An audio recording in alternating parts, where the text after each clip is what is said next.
The aloof campus Belle was scavenging in the supermarket, and wouldn't you know it, I caught her on camera red-handed. Seeing this, she immediately tried to bolt, but I was quicker and firmly grabbed her by the wrist. Well, Miss Campus Belle, you're busted. Having been caught red-handed scavenging like this, the girl was absolutely terrified, trembling like a leaf. But I had no intention of letting her off the hook, simply because, in my past life, I felt bad for her and let her go to save her from the embarrassment. Who could have known that the very next day, I'd get the devastating news: she was killed in a car crash. Now that I've been given a second chance at life, I swear to keep her safe and sound, so she can stay a part of my high school years. But since I don't know the exact time of the accident, the only way to put my mind at ease is to keep her locked up with me, even if it takes all night. As long as she makes it through today alive. So this time, I am absolutely not letting her go. I dragged her into a secluded, empty corner, flashed a wicked grin, and pulled out my phone. I hit play on the video I'd just recorded. Ha. Listen closely, classmate, you wouldn't want this little video to make its way to the teachers and everyone at school, now would you? Hearing this, the girl's cheeks flushed crimson. Her big, tear-filled eyes stared up at me in silent desperation, but I wasn't buying it. I held out my right hand expectantly. What exactly did you swipe? Hand it over. Or, are you waiting for me to pat you down myself? Tough luck for you, classmate Lam. You see, my dad actually owns this supermarket. Lam Naeem So's head snapped up, tears already welling in the corners of her eyes, ready to spill. But without uttering a single word, she quietly pulled out 3 pieces of bread she had stuffed into her backpack. I froze for a second. The bread she took was the absolute cheapest kind we had. If you're gonna go through the trouble of shoplifting, why not take something actually good? At least grab a chicken leg or a sausage. With that, I grabbed her backpack and flipped it completely upside down, dumping everything right onto the table. Textbooks, summer homework, school supplies, a battered pencil case, and a single white sanitary pad. Lam Naeem So's delicate face instantly drained of color. She lunged forward, snatching the pad and hiding it tightly in the palm of her hand. Then, she pulled her backpack back with all her might, but unexpectedly, snap. The strap completely broke off. That's all I took. Just 3 pieces of bread. She glared at me, utterly powerless. Her red, teary eyes made her pure face look even more pitiful, awakening a deep urge to protect her. But I immediately glared right back at her. Are you seriously giving me an attitude right now? I completely ignored the broken strap and violently snatched the bag right back. I slammed it hard onto the table. Do you think I was born yesterday? You lug this giant bag in here, and expect me to believe you only swiped 3 measly rolls of the cheapest bread? I slowly cornered her as I spoke. Driven into an absolute panic, she crossed her small hands tightly over her chest. I leaned in, my eyes fixed aggressively on her jacket. Your jacket is awfully puffy right there. Are you hiding something else under there? She instantly wrapped her arms tighter around her chest. I'm not. I don't want to hear your excuses. Take the jacket off. Don't make me do it for you. Or would you prefer the whole school gossiping about this little scandal tomorrow morning? She was shaking with sheer terror. Please, don't. Her trembling hands slowly reached up. The jacket slowly slipped down her shoulders, revealing a slender, porcelain white neck.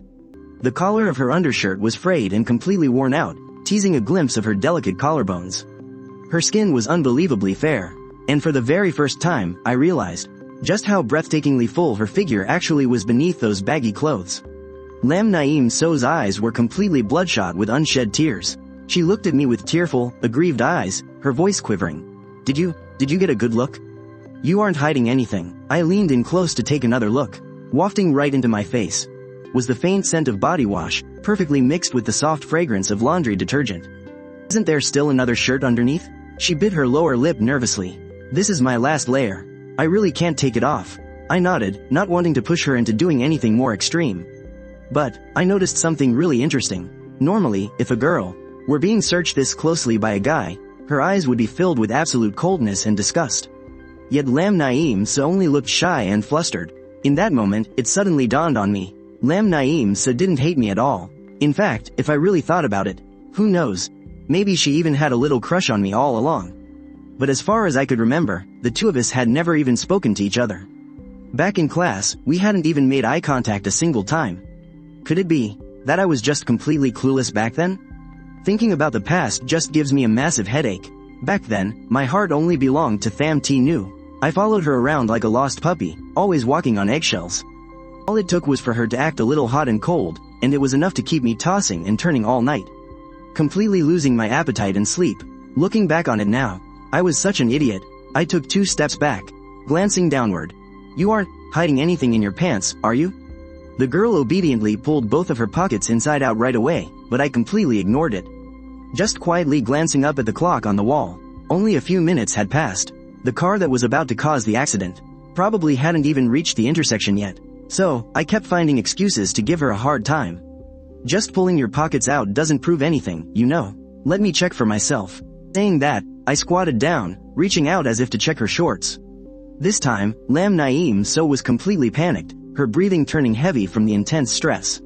I fully expected her to react like that, so I told her to hop on the spot 2 times. Just to see if anything falls out.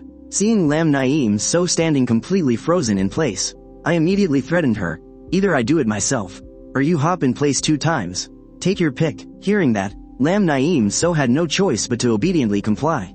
She was the one who got caught stealing after all, she had absolutely zero right to argue. She nervously lifted her arms, gathered her momentum, and gave a little hop on the spot. I had planned to just pretend to look at the ground, but my natural instincts automatically kicked in, and I unconsciously caught myself glancing upwards. Thank God she was so completely focused on keeping her head down, so she didn't notice my stare at all. She took one more hop, and I hastily blurted out, "Stop. Okay, that's enough. If you keep jumping, I'm gonna get dizzy." I wasn't lying to you. I really only took 3 pieces of bread, and I already gave them back to you. Can I go now? At this point, I really couldn't think of any other excuse to keep her here. Seeing her about to walk out the door, I panicked and called out, "Wait." She turned back around, clutching her backpack tightly to her chest with both hands, staring at me defensively with those big, round eyes. I couldn't help myself, and just blurted out, Are you really that hungry?" Hearing that, Lam Naeem just hung her head low, staying completely silent without saying a single word. I had no choice but to stay silent, too. I tore open the wrapper and held it out to her. "Eat this before you go." The storage room fell dead silent. Lam Naeem just stood there, staring at the floor for the longest time. She didn't even reach out to take it. She just clutched her bag tight, rooted to the spot like a kid in trouble. She was so incredibly skinny and fragile, looking like a strong breeze could knock her right over. "Look, I already opened it, so I can't exactly sell it now. Just take it." I didn't give her a choice, firmly pressing the bread into her hands. A few seconds passed, before she slowly, shakily raised her hands, bringing the bread to her lips.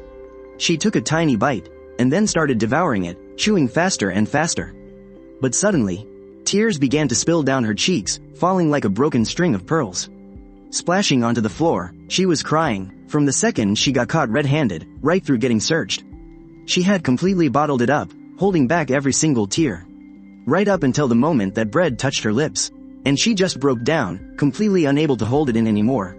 I quietly watched her, then looked away, tearing open a second loaf of bread and pressing it right into her empty hand. I patted down my pockets, but damn it, I didn't have a single tissue on me. Typical clueless 17-year-old guy, leaving the house without any tissues. A real man should always have some on standby. I had absolutely no clue what kind of disaster her family was going through. But man, even if they were dirt poor, this is the 21st century. How on earth does a sweet, straight-A student get pushed so hard? Pushed to the absolute brink, that she actually has to steal bread from a supermarket? After finishing the second loaf, she locked eyes on a third one. Before I could even turn around, she scrambled over, ripped it open herself, and started wolfing it down. Through mouthfuls, she frantically unzipped her bag, pulled out a pen and paper, and scribbled down a few very careful lines. August 30th, 2010. Lam Naeem owes Chen Huaian 3 loaves of bread. I took the slip of paper and just froze. The way she wrote my name, it was an exact match to the handwriting on that voting ballot in my memory. It all suddenly made sense. The person who secretly voted for me to be the arts and sports representative last semester was her, not Tham TNGU. Back then, I was totally convinced Tham TNGU had voted for me, and I was just so insanely happy about it. That girl just sat back and soaked up all my attention. Since my family runs this supermarket, she shamelessly leached I don't even know how many bottles of water, sodas, and chewing gum off of me. Heck, she even made off with pads. I slowly set the IOU down on the table. You think just writing me an IOU is gonna make what happened today magically disappear? She went completely pale, looking like she was bracing for the absolute worst. What do you want me to do? I waved it off. I'm just messing with you. Come out here with me for a sec. When we were struggling earlier, I accidentally ripped your bag, so let me buy you a new one to make up for it. No, you don't have to. I can just sew up the tear myself. Nope, I'm calling the shots here. I don't make a habit of owing people. With that, I dragged her over to the backpack aisle. Her eyes instantly locked onto this one pink backpack. You could totally see how badly she wanted it. She didn't hesitate, grabbing it right off the rack and shoving it into her hands. Here, we're even now. I can't take this. My bag, it was basically falling apart anyway. She stubbornly got on her tiptoes, trying to put it right back on the hook. If you don't want the whole school finding out about you stealing today, you'd better just take it.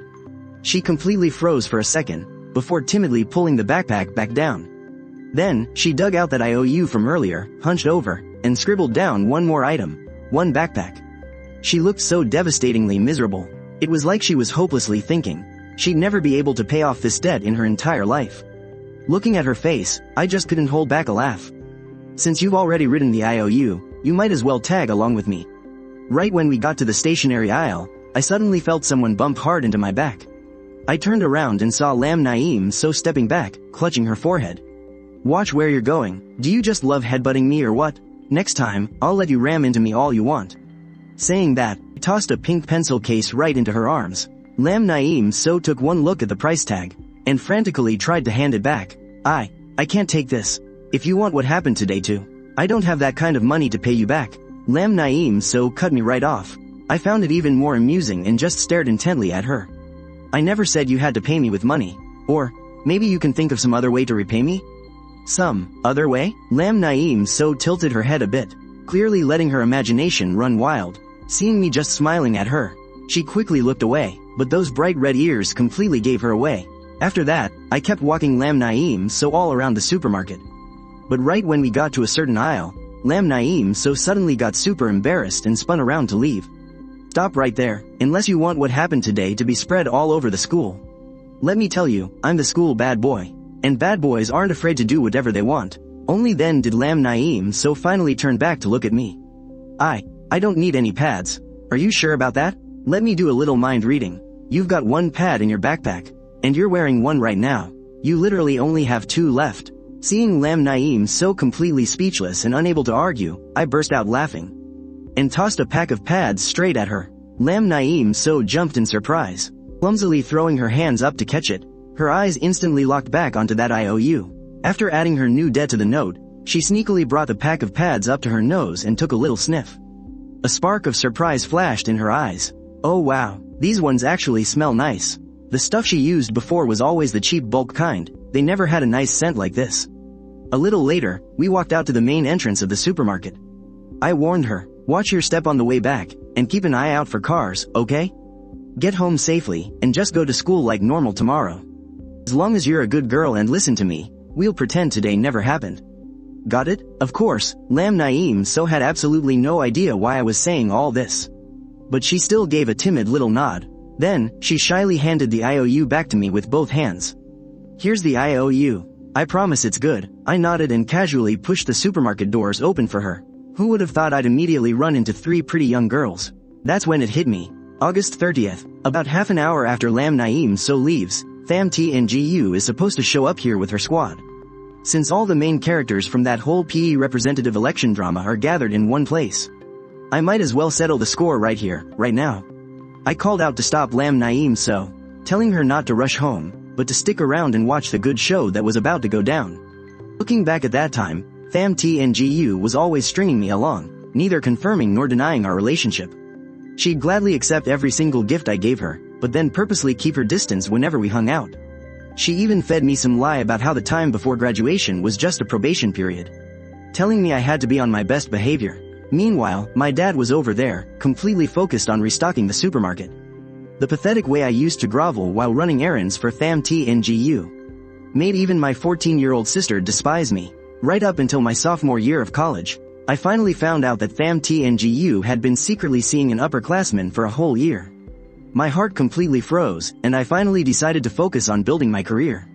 Eventually, by my early 30s, I had built a multi-million-dollar empire. By then, Tham TNGU had been dumped by her ex-husband, left all alone to raise her kid. That was the exact moment I truly realized just how many stupid things I had done over the years for this woman. But right now, seeing me standing next to a total outsider like Lam Naeem so, Tham TNGU immediately sneered sarcastically. Well, look at you, Chen Huaian. You actually managed to chat up Lam Naeem so. So tell me, who do you think is prettier, her or me? She just came in to buy some stuff. Did you want to get anything today, TNGU? The friend next to her quickly covered her mouth in shock. TNGU. Your friend's family really does run a supermarket. It's huge. Fam TNGU looked incredibly smug, waving her hand generously. That's right, just look around, grab whatever you like, today is my treat. The two girls looked at her with pure admiration, and without any hesitation, started strolling around the aisles picking out stuff. Before long, they came back hugging a giant pile of snacks, and dumped them on the checkout counter. Meanwhile, Fam TNGU casually grabbed a few packs of gum and some drinks out of habit. Chen Huaian, get us 2 big bags, will you? Just nodded calmly, then picked up each item and started scanning the barcodes. Fam TNGU suddenly froze. What on earth are you doing? Scanning them to ring you up, obviously. Didn't you guys come here to buy stuff? Hearing this, the two friends standing behind Fam TNGU started whispering to each other. Wait, didn't TNGU say it was free? Fam TNGU started to feel utterly humiliated. Chen Huaian, why are you being so insanely cheap today? It's just a few snacks, it's not even worth that much. I let out a laugh. You're absolutely right, it's not worth much. And yet you were talking so big about treating them. What, you don't have the cash to pay? Fam TNGU was instantly left speechless. Standing next to us, Lam Naeem so just blinked her eyes, staring in absolute shock at the scene unfolding right in front of her. Suddenly, Fam TNGU slammed her hand hard on the checkout counter. Chen Huaian, don't tell me you're actually being serious right now. I'm getting really mad. Look at you, throwing a tantrum again. So what if you're mad? Are you planning to rob me in broad daylight? Fam TNGU's expression froze for a second, as if she had just realized something. Wait, don't tell me. Yesterday, did you see me and the class president at the mall? Chen Huaian, why are you being so petty? The class president and I just bumped into each other by coincidence. Sorry to break it to you, but I slept at home all day yesterday. I didn't go to any mall. Then what the hell is wrong with you today? I'm perfectly fine. Paying for things you buy is just common sense, isn't it? Hey, Lam Naeem so, wouldn't you agree with me? Hearing that, Lam Naeem so immediately looked away, pretending not to care at all. Because she had literally just stolen something earlier, so she felt she had zero right to answer that question. Fam TNGU's two friends couldn't stand the awkwardness anymore. Maybe we should just forget it. TNGU, we don't really want these snacks anyway. Yeah, it's totally not worth getting mad over this. But Fam TNGU couldn't just swallow her pride like that, so she immediately went in for the kill. Chen Huaian, just so you know, the class president confessed his feelings to me yesterday. Hearing that, I gave a little smirk. And you didn't say yes, did you? Well, I didn't say no, either. I just told him that studying is more important right now. Wait until graduation and see how it goes, right? I bluntly called her bluff. Fam TNGU instantly flared up. Chen Huaian, what the hell is that supposed to mean? It doesn't mean anything. Are you going to buy that or not? If you're not buying it, put it back. Seeing this, her two friends reached out to grab the items. Fam TNGU stopped them. Chen Huaian, is this how you show that you like me? Acting out in front of me like this? Watch me, I'll go accept the class president's confession tomorrow, just you wait. I just clapped my hands loudly, laughing as I sang a happy little congratulations song for her. Watching all this unfold, Lam Naeem so couldn't hold it in anymore and almost burst out laughing. But the second she saw me glance her way, she quickly turned her face away. A flash of panic crossed her eyes. Meanwhile, a furious Fam TNGU grabbed her two friends, ready to storm off.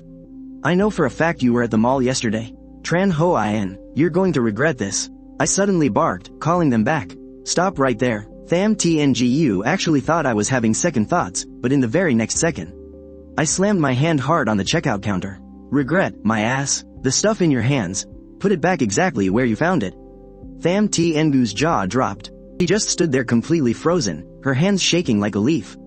Her eyes instantly welled up with tears. As for her two friends, who had already heard all about my bad boy reputation at school, practically scrambled to put the items back on the shelf. Once that was done, they rushed over to Fam TNGU and yanked her right out of the store. With that mess taken care of, I felt incredibly satisfied. Lam Naeem so clutched her backpack and stepped up to me. If there's nothing else, I'll be going now. I didn't say a word. I just quietly picked up a hairpin and gently clipped it into her loose hair. Lam Naeem so froze in surprise. It took her a good moment to process what just happened before she frantically pulled the hairpin out. I can't take this. It's a thank you gift for voting for me as PE representative last year.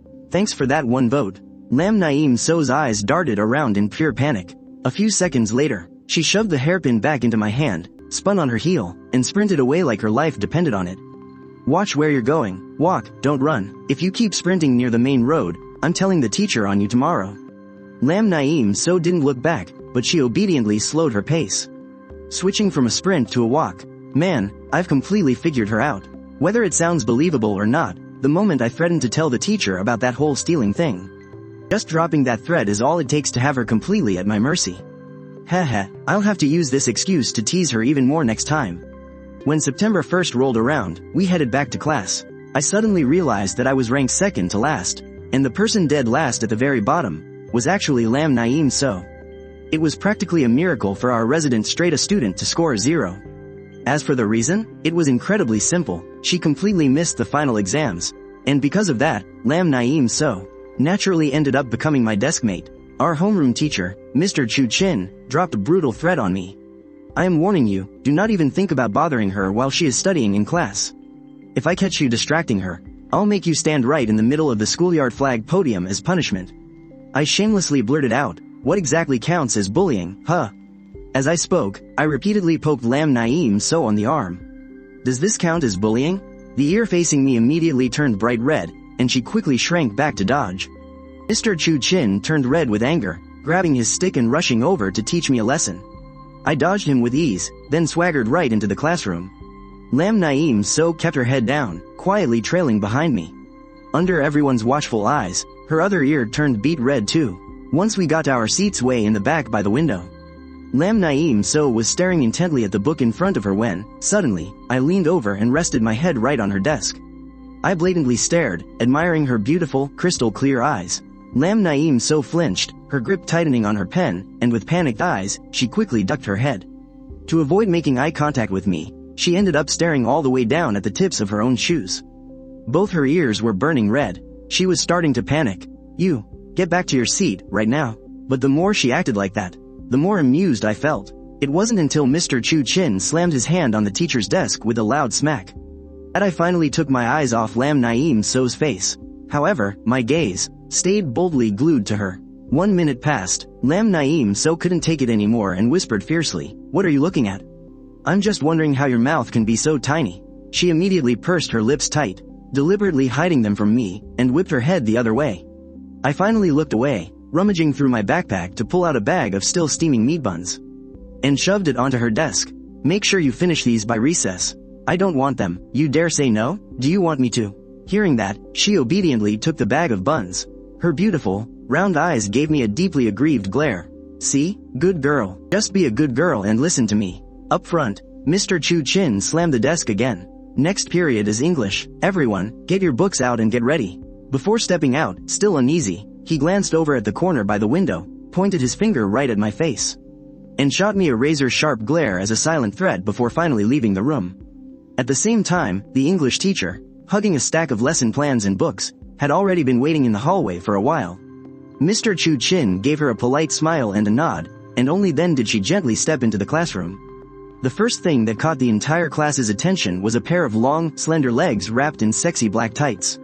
Our English teacher's name was on Win-Win. She hadn't been out of college for long, while her looks weren't exactly jaw-dropping, stopping just at elegant and pretty. Her figure was absolutely flawless, and her aura was undeniably captivating. Plus, she had an incredibly sweet personality. She always wanted to get close and bond with the students. The class bell rang, and I dutifully pulled out my English textbook.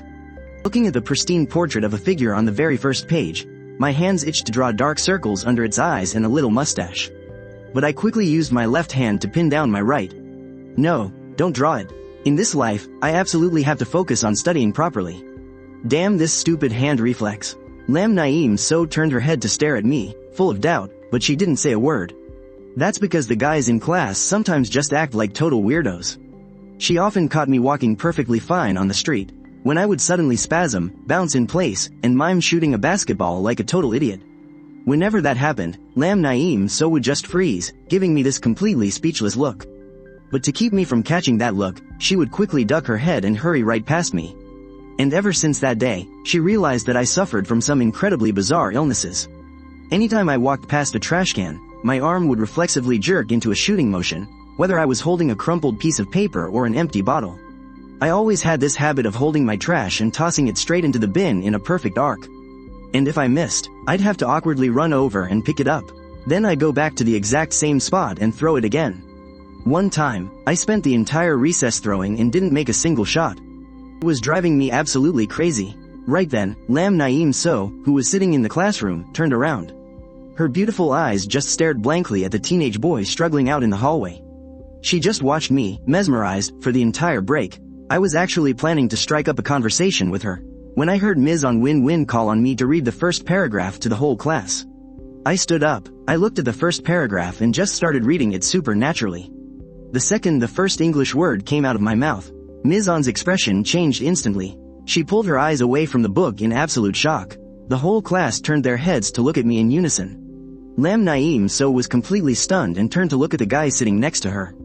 Her big, round eyes stared right at me, while she thought to herself, his pronunciation is so perfect, and it's actually a standard British accent too. Ms. On Win-Win, out of habit, casually leaned against the desk next to her.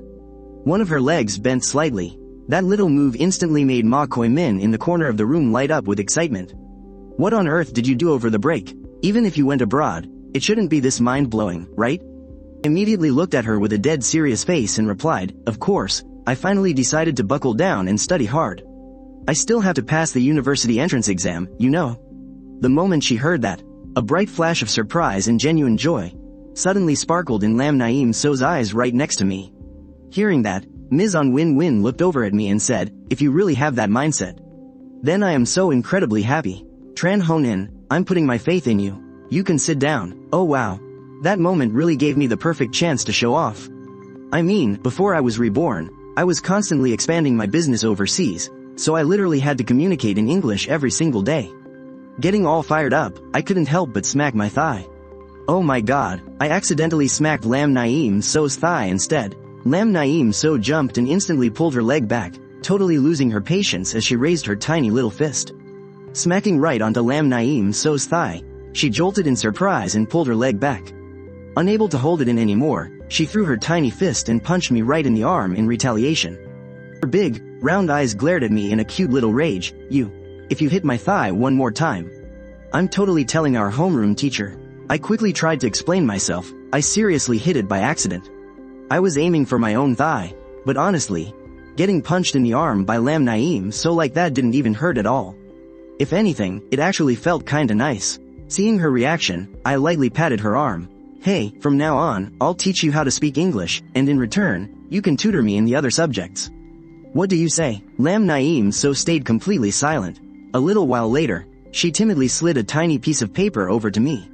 Turns out, she actually agreed to my deal. When recess rolled around, I immediately reminded Lam Naeem So to eat her breakfast. She shyly pulled out her steamed bun, and then pushed it toward me with both hands. I'm not really hungry. I never eat breakfast, I already told you. You better hurry up and eat it. Don't make me get mad at you. Hearing me snap at her, she finally opened the plastic bag and slowly brought the steamed bun up to her mouth. She was taking these tiny little bites, but the moment she reached the meat filling, her eyes instantly lit up. The very next bite she took was way bigger. In a flash, she had scarfed down the whole thing, probably feeling like she looked a little ungraceful eating so fast just now. Lam Naeem So looked up, and super shyly sneaked a little peek at me. Both of her earlobes were completely flushed red. As for me, I just wore this totally satisfied expression while watching her. Oh my god, this feeling, it's literally no different from raising a daughter.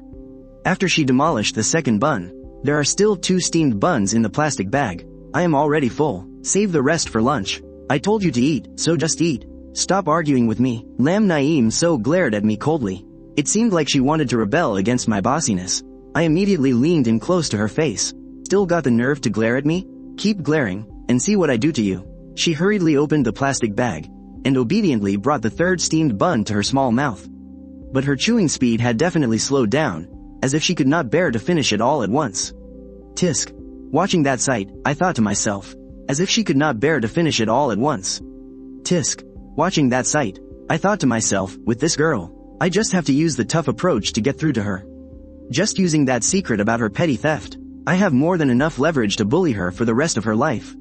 Right at that moment, Tham Tngu walked toward me. Seeing that, Lam Naim So immediately kept her cold expression and turned away, keeping her head down to eat her bun. But she still did not forget to prick up her ears to listen. I shot Tham Tngu a glance. What do you want? Come out here, I have something to talk to you about. But when Tham Tngu reached the door, she realized I was still glued to my seat. Chen Huaian, you are getting more and more ridiculous. I suddenly felt annoyed. What did I even do? If you have something to say, just say it right here. I am too lazy to stand up. Tham Tngu had no choice but to stomp back angrily. With so many people around here, it was not convenient for her to speak loudly, so she had to lower her voice to a whisper. Don't push it. Me saying I accepted True Tu Mok's confession was just to scare you a little bit, just a joke for fun. Tham Tngu stealthily glanced over at True Tu Mok, muttering softly. I do not even like him at all. So you like me then? Tham Tngu's small face suddenly flushed bright red. I already told you. We are still young right now. We cannot be dating yet. Wait until graduation. Suddenly, Lam Naim So's cold voice cut in. The teacher is here. Tham Tngu angrily stomped her foot hard on the ground. Then stormed back to her seat in a huff. In a flash, lunchtime rolled around. Tham Tngu was going to ask me to eat lunch together, but I flat out rejected her. Ultimately out of options, she had to walk away all by herself. I cast my eyes over to Lam Naim So next to me. Going down to the cafeteria this late every single time. What on earth does she even eat? Or does she just starve? But seeing her still burying her head in her studies, I just dropped my head onto the desk. About 5 minutes later, a steady snoring sound echoed through the quiet classroom. Lam Naim So turned her head to look at me, and discovered that my drool was already dripping down the side of my mouth. She clumsily pulled out a tissue she carried with her. Lam Naim So turned her head to look at me, and discovered that my drool was already dripping down the side of my mouth. She clumsily pulled out a tissue she carried with her, folded it in half. Then timidly wiped the corner of my mouth. Actually, she was hiding a secret that nobody knew. That was, she had known Chen Huaian since middle school. In her mind right now, were countless memories of that young boy, but she also understood all too well that the boy did not remember a single thing anymore, or perhaps, he had never paid any attention to her in the first place. But that was perfectly fine, as long as she remembered, that was enough. Thinking of this, Lam Naim So could not help but gently reach her slender, pale fingers up. She gently touched my cheek. The moment my snoring stopped, she quickly pulled her hand back and sat straight up. Her heart was pounding. She waited until my steady snoring started again, before Lin Nianchu finally breathed a sigh of relief. After sitting quietly for a moment, she softly stood up, put on her backpack, and walked out of the classroom. This was her usual lunchtime. By the time she got to the cafeteria, the other students had finished eating long ago, and the whole cafeteria was completely empty. The cleaning ladies had already started clearing the tables. Lin Nianchu quietly walked up to the serving counter. The short-haired lunch lady saw her and sighed, "You again. Silly girl, how many times do I have to tell you? Make sure you come earlier next time. Whenever you come down this late, all the food is totally wiped out. There's nothing left but some broth." Lin Nianchu gave an awkward, forced smile. "It's okay, ma'am, plain white rice is fine with me. Don't you know she's the top student in her grade? She's coming late because she's busy studying." Long-haired lunch lady standing nearby recognized Lin Nianchu, and quickly spoke up to defend her. Hearing that, the short-haired lady's face lit up, gazing at Lin Nianchu with absolute admiration. "Just look at you. You're as pretty as a fairy. And your grades are so amazing, too. If my own son were even half as good as you, I'd be over the moon. Let me scoop you a big extra portion of rice, and I'll pour some meat gravy over it for extra flavor. Here's your food. Tell you what, just give me 50 cents and we'll call it even. If my son were even half as good as you, that would be wonderful. Let me pack a little more rice for you, and add a little more gravy, too. Once it was all ready, I'll only charge you 50 cents. After swiping her meal card, Lin Nianchu noticed that her card only had exactly $5.20 left. A 50-cent meal, to her, was actually a bit of a luxury. But if she didn't eat, where would she get the energy to study? She had already tried starving herself before. Lin Nianchu carried her tray of plain rice, found a hidden spot in the corner, and sat down. She slowly chewed every single spoonful, not leaving a single grain of rice behind. At the same time, I suddenly woke up with a start, only to find that Lin Nianchu was nowhere to be seen. I glanced at the alarm clock, and realized I had overslept by a whole half hour. It would be a total miracle if there was any food left in the cafeteria at this hour. Walking into the cafeteria, I immediately asked the short-haired lunch lady, "Excuse me, ma'am. Did a really pretty girl come by here to eat just now? That's right, that sweet girl is always studying so incredibly late. Every time she comes down here, there's nothing left but plain white rice. After getting my food, I picked a random spot and sat down. And I started thinking, it seemed like Lin Nianchu only ever ate plain rice for lunch. Of course, studying so late was obviously just a cover-up. Lin Nianchu was just making up a perfect excuse to hide the fact that she could only afford the leftover rice. Kids at this age have a lot of pride, and Lin Nianchu was no exception. I completely understood that part. But what really puzzled me was, where did she go after lunch? It wasn't until the first period of the afternoon, when our homeroom teacher, Mr. Zhou Zheng, and our class president, Zhao Zimo, walked into the classroom together. Since the autumn sports day was coming up on September 20th, they came to ask what kind of class uniforms everyone wanted to make. Who would have thought? All the boys in the class would yell out in perfect sync, JK.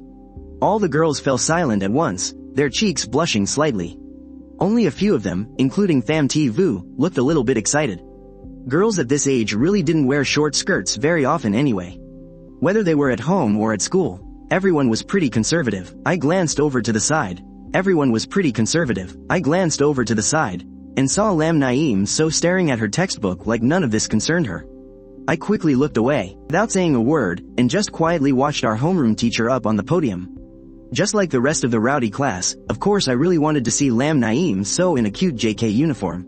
I wanted to see her enjoy her youth just like any other girl, especially with how incredibly pretty she was. I had never even seen her with her long hair let down. It was just a shame that God gave her such a beautiful face, but took away her chance to show off that beauty. Of course, I could, and I'd be more than happy to do it. I've even got enough spare cash to buy dozens of sets. At this age, I've got all my New Year's lucky money stashed away in my bank account anyway. But I know full well that if you want to help a girl from a poor family who has sky-high pride, just handing her cash or gifting her clothes out of nowhere is honestly the most tactless way to go about it.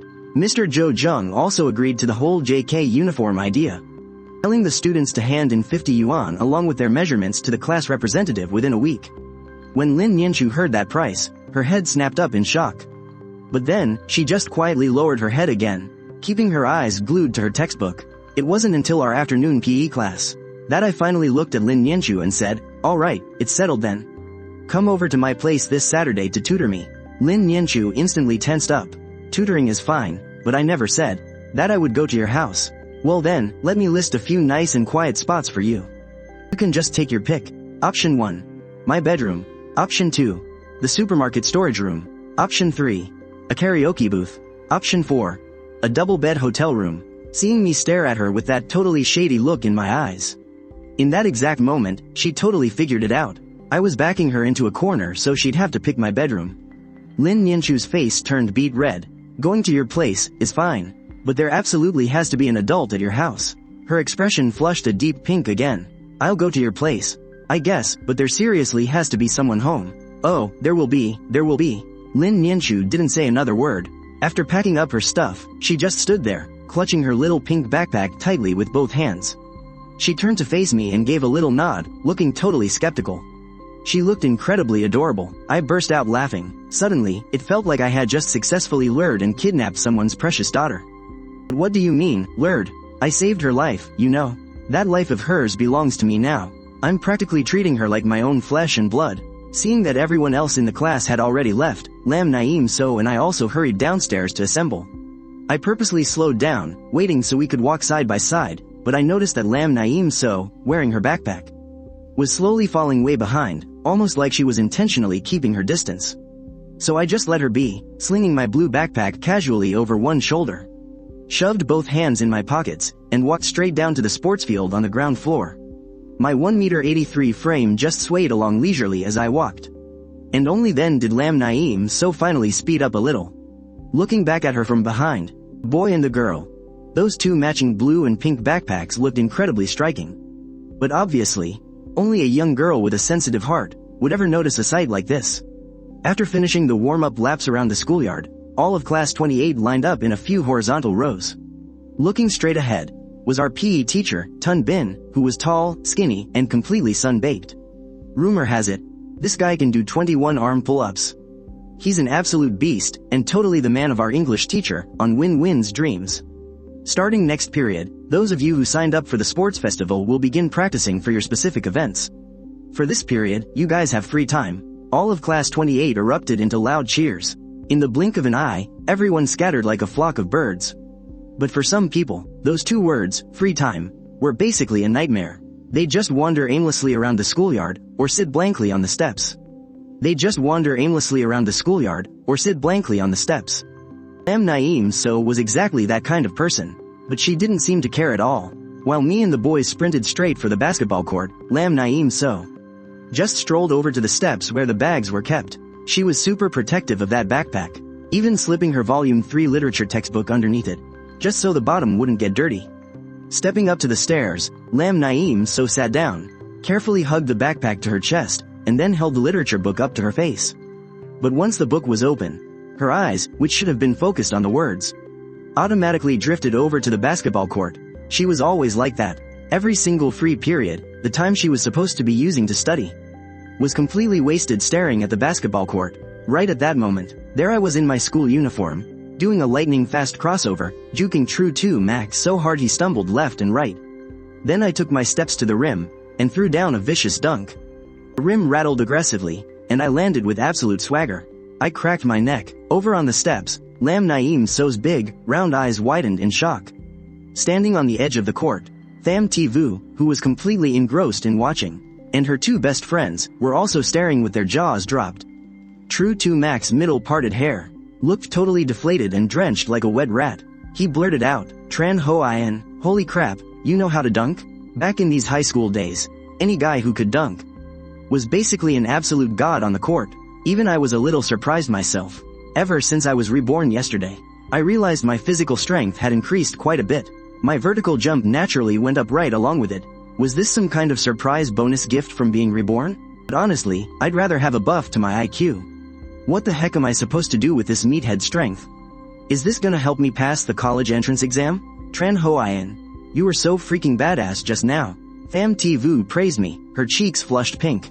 I just shot her a cold, indifferent look, then turned my face away, looking over at the steps way off in the distance. Tham Thi Vu praised me, her cheeks flushed pink. I just shot her a cold, indifferent look, then turned my face away, looking over at the steps way off in the distance. Suddenly, our eyes met. In that brief moment when our gazes locked, Lam Nianchu frantically whipped her head away, her arms clutching the literature book tightly to her chest. Her lips started moving, deliberately acting as if she were trying to memorize something. One of her ears was already completely red. This silly girl really never changes, always sitting right there. In my memories, every single time we had PE free time, Lam Nianchu would be clinging to her book in that exact same spot. Your boy is out here bawling like an absolute legend, and a girl like you doesn't even bother to come watch. I pulled my gaze back, only to realize that Tham Thi Ngu and her two besties were still staring at me with those swooning eyes. Chen Huaian, that dunk of yours just now was seriously cool. Tham Thi Ngu spoke up again. Her tone had that arrogant vibe of someone who rarely compliments anyone, so dropping a single word of praise was supposed to be some huge deal. I just let out a dry O and didn't even bother paying attention to her anymore. Hearing Tham Thi Ngu's praise, True 2 Mac glared at me, looking absolutely furious. He flipped his middle-parted hair, jerked his chin up, and said, "On the basketball court, nobody can beat me. Chen Huaian, do you dare to go one-on-one with me?" Before I even had a chance to reply, the class representative chimed in. "You're just giving him a chance to show off if you do that." The real mental blow is that right when he goes for a dunk, we completely ignore him like absolutely nothing happened. I flipped him off and said, "Damn, you little punk, that is purely evil." True 2 Mac got the ball first, but my eyes were glued to the back of the court. Suddenly, my expression dropped, and I instantly chucked the basketball to the side. True 2 Mac caught it and eagerly took his 3 steps for a layup, but I didn't even bother trying to block him. I sprinted straight toward the bleachers. A whole crowd of students was gathering over there. I shoved my way through the crowd, only to find Lam Nianchu sitting collapsed on the ground. Her face was totally twisted in pain, clutching her right ankle tightly.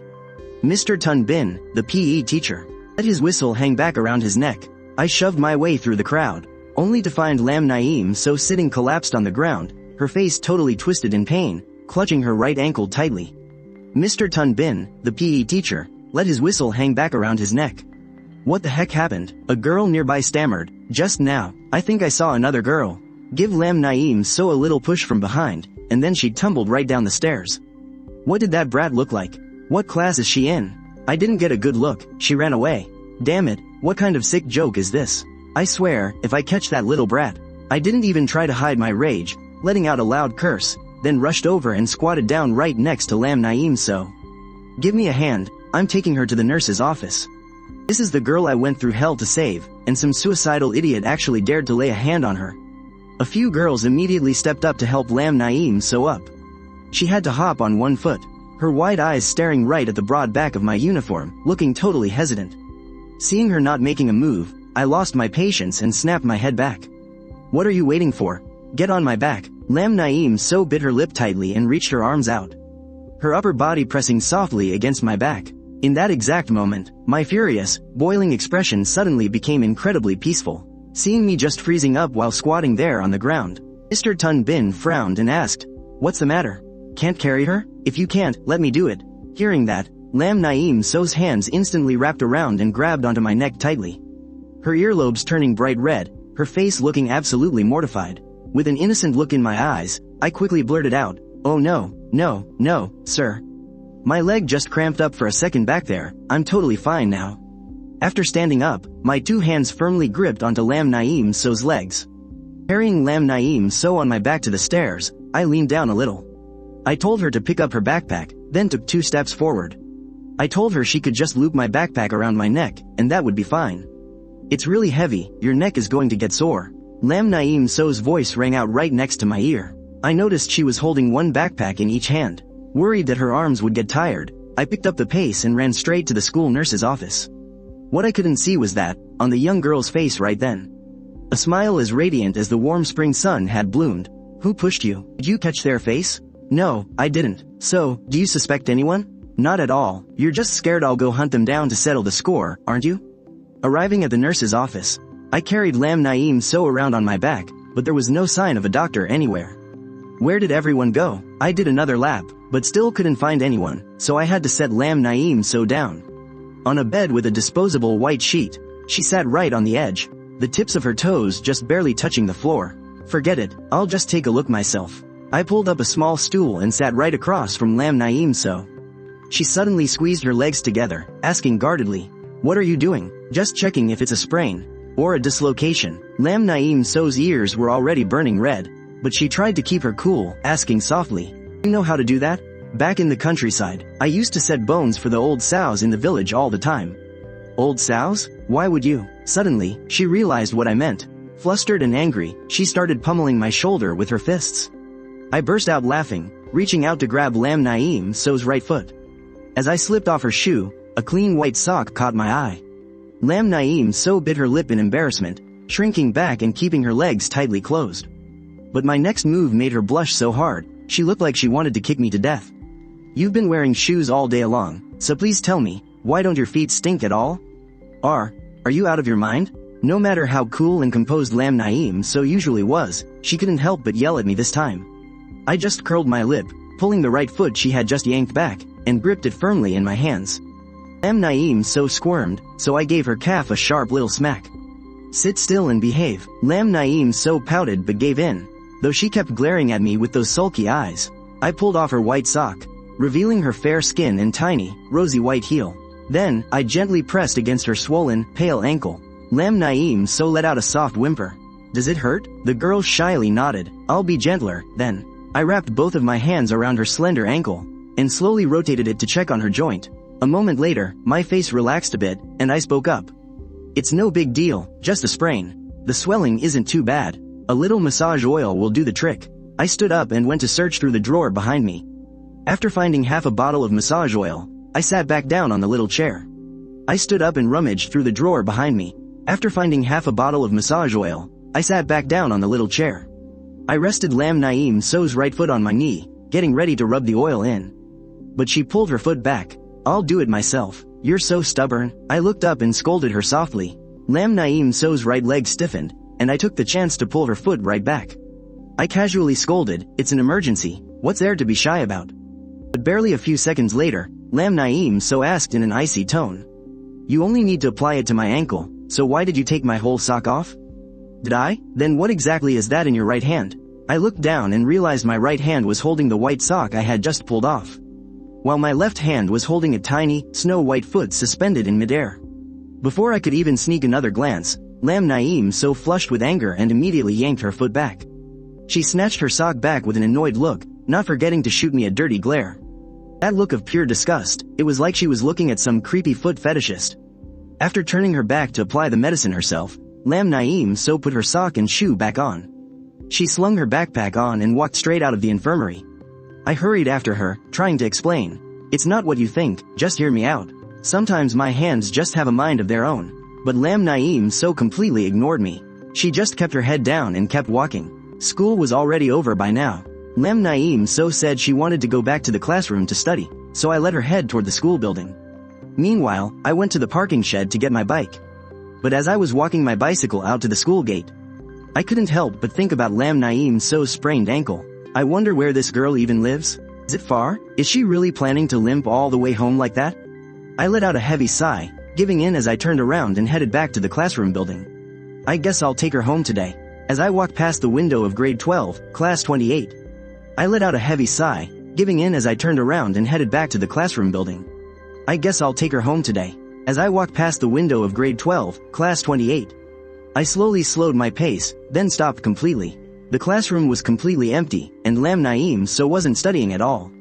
She was limping step by step on the podium, holding an eraser in her hand, trying hard to stand on her tiptoes, erasing the words written on the blackboard. The third period this afternoon was history.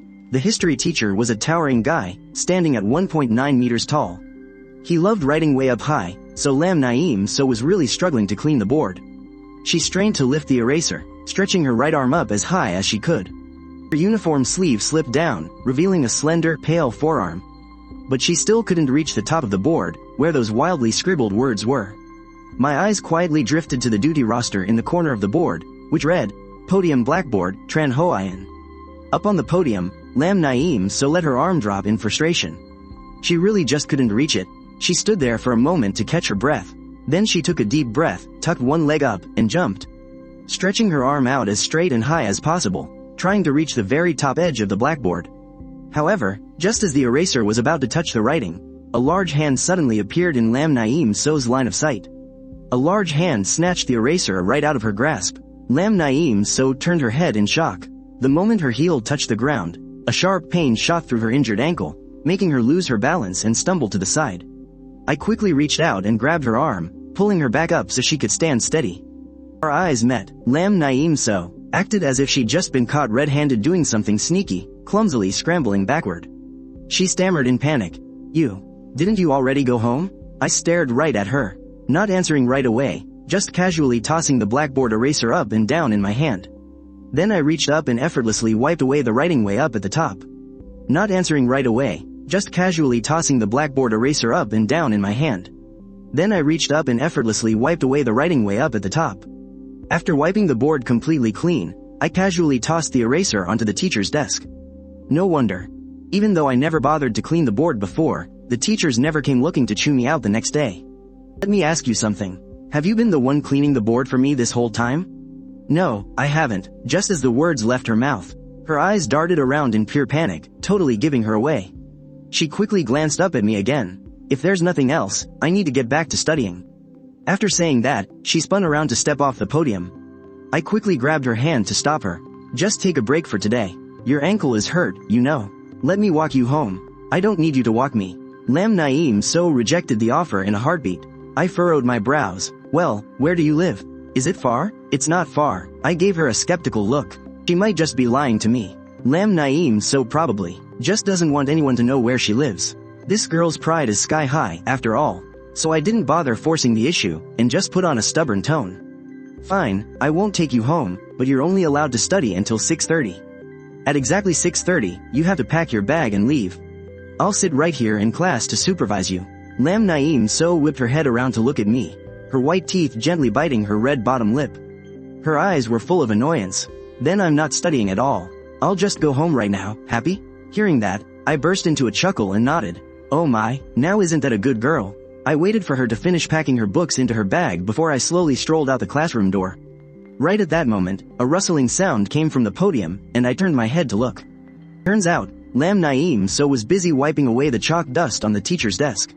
This girl, and she actually had the nerve to argue with me earlier that she wasn't doing my cleaning duty. She was obviously doing it all from A to Z. After she finished tidying everything up, she finally slung her backpack on and hobbled over. Her head was completely bowed down, looking incredibly awkward as she hurriedly brushed past me. I let out a soft chuckle, and trailed right behind her. The words, "proud, I see little Tsunere," suddenly popped up clear as day in my mind. I walked my bike, accompanying her all the way to the school gates. Right when we were about to go our separate ways, I couldn't hold back and patted the backseat of my bike. "Hey, how about you just let me give you a ride home? It's really no trouble at all." Lam Nianchu so nervously fidgeted with the hem of her shirt, looking at me with a super conflicted expression. "No, it's okay. If my dad sees some random guy hanging around me, I don't even want to know what he'd do." Lam Nianchu so stared at the ground, mumbling her reply in a tiny, timid voice.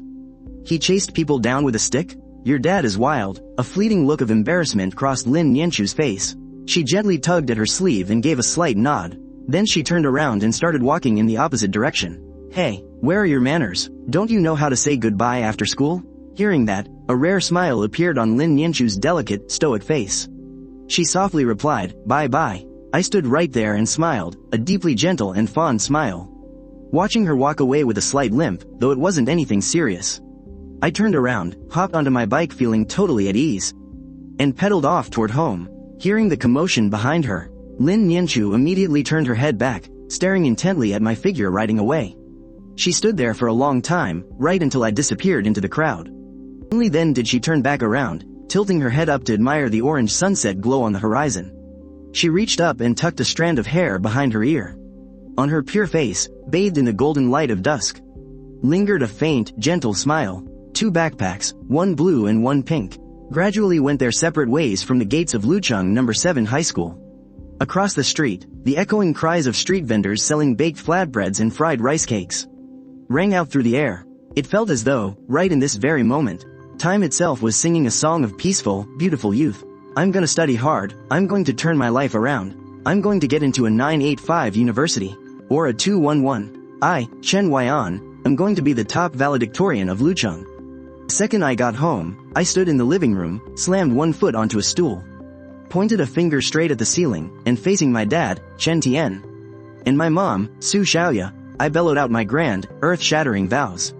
My mom just clapped adorably, but my dad, sitting by the table, let out a sarcastic snort and spit a sunflower seed shell right onto the floor. It suddenly hit me that in his youth, my dad looked kind of like the actor Wei Shang, especially with that mocking expression he just gave me. Chen Tian glanced over at Su Xiaoya, his voice dripping with absolute sarcasm. "Just look at him, the kid who's dead last in the whole grade, is out here having these wild pipe dreams again.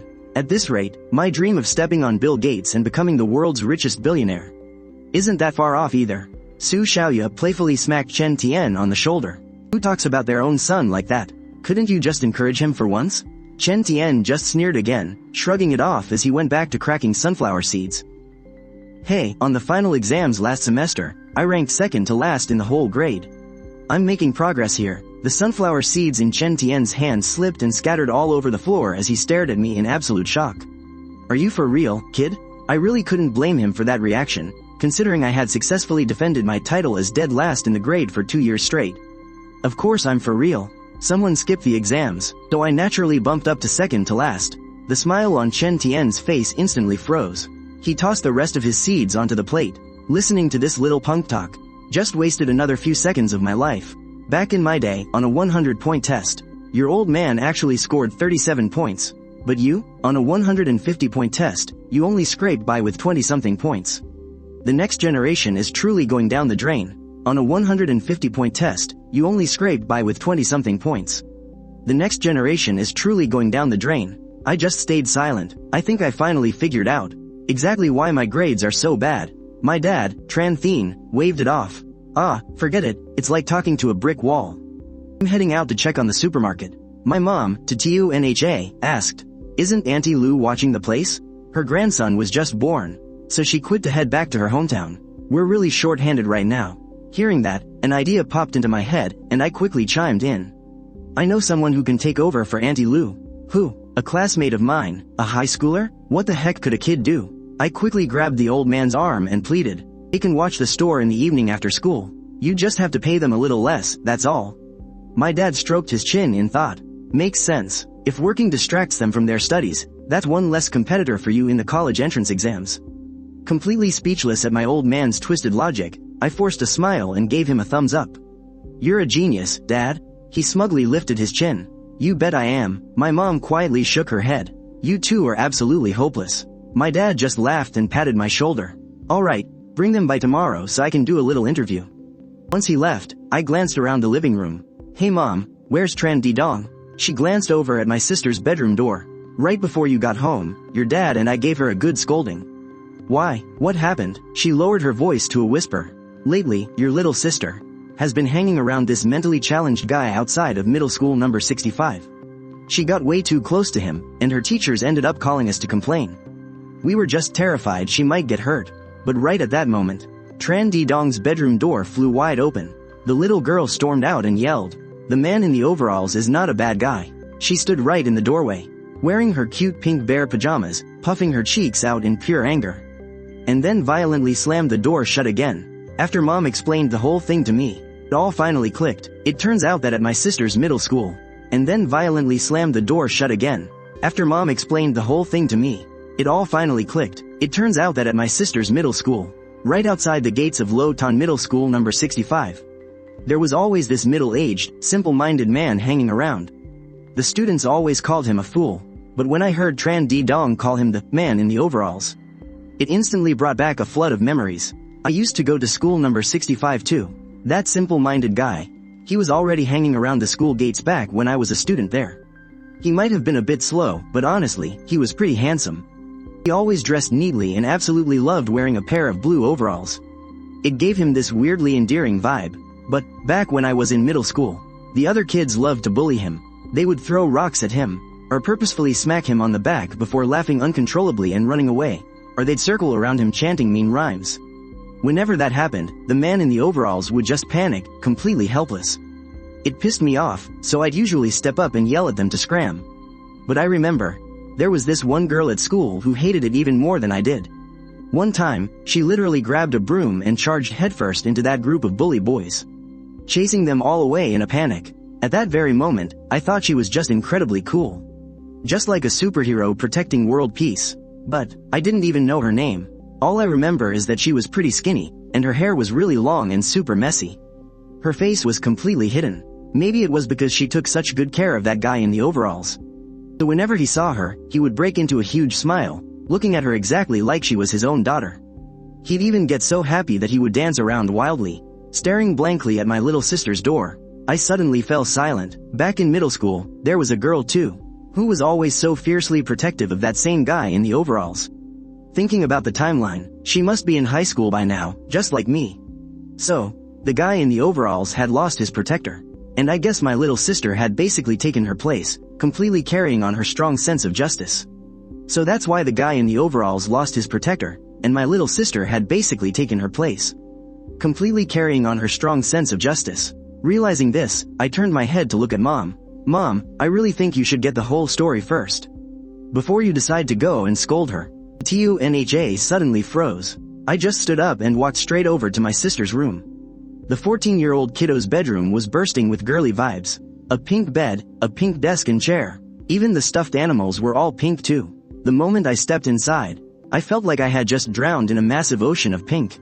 Oh well, what can you do? She is Mom and Dad's actual flesh and blood, while I was probably just picked up from a dumpster somewhere. But from what I remember, Lam Naeem so seemed to really love pink too. What are you doing in here? Tran Didong was sitting on the edge of her bed, hugging her teddy bear tightly, pouting her little lips, looking incredibly grumpy. I leaned casually against the doorframe, smiled, and said, "Let me tell you a little secret. Back when I was in middle school, my relationship with that guy in the overalls was actually pretty great. Seriously, it's because he's so sweet, super gentle, and he never bothers anybody. But there were a lot of middle schoolers who used to pick on him. So, I actually stepped in and protected him a few times myself." Tran Didong looked up at me in total surprise, looking like she couldn't believe her older brother, the notorious middle school troublemaker, actually had such a soft heart. She nodded eagerly. Right? He's so nice. Earlier this afternoon, I even saw this older girl, who was just unbelievably gorgeous. She was so incredibly sweet, sitting on the steps across the street, and she was actually spoon-feeding him. I didn't say much to that, I just gently gave her a piece of advice. If you want to protect him, I am 100% on your side. But if you ever run into a situation that you can't handle on your own, you have to tell me immediately. I'll be right there in a flash.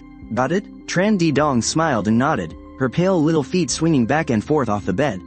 At that very moment, she suddenly felt like her older brother wasn't quite as annoying as he used to be.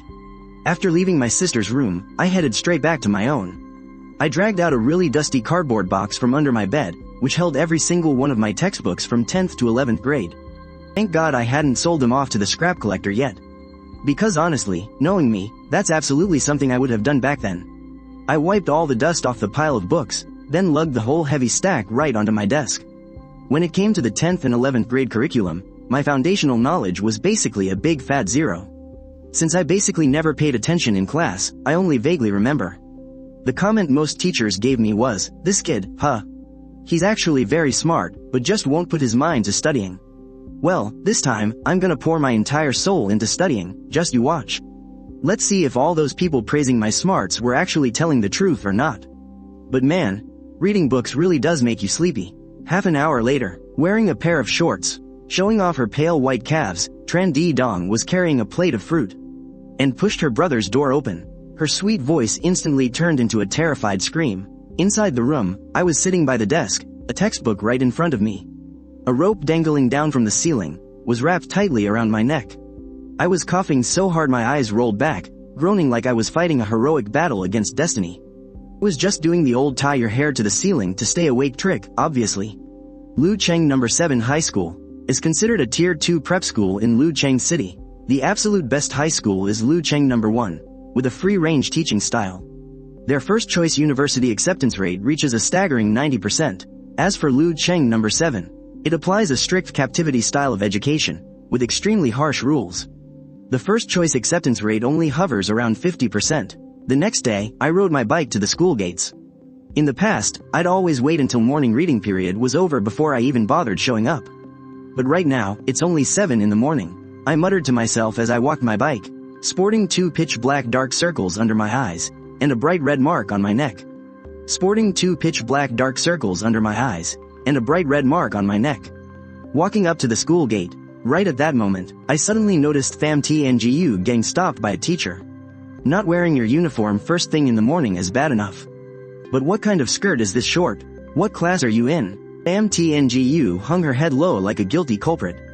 Today she was wearing a white t-shirt, paired with a blue pleated skirt, showing off her long, pale, incredibly eye-catching legs. But I pretended not to see a thing, and just walked my bike straight through the gate. Pham Tngu suddenly looked up. After seeing the back of my head, she rubbed her eyes in utter disbelief. Did the sun rise in the west today or something? Chen Huaian is actually early for school? The bell rang for the first period, biology.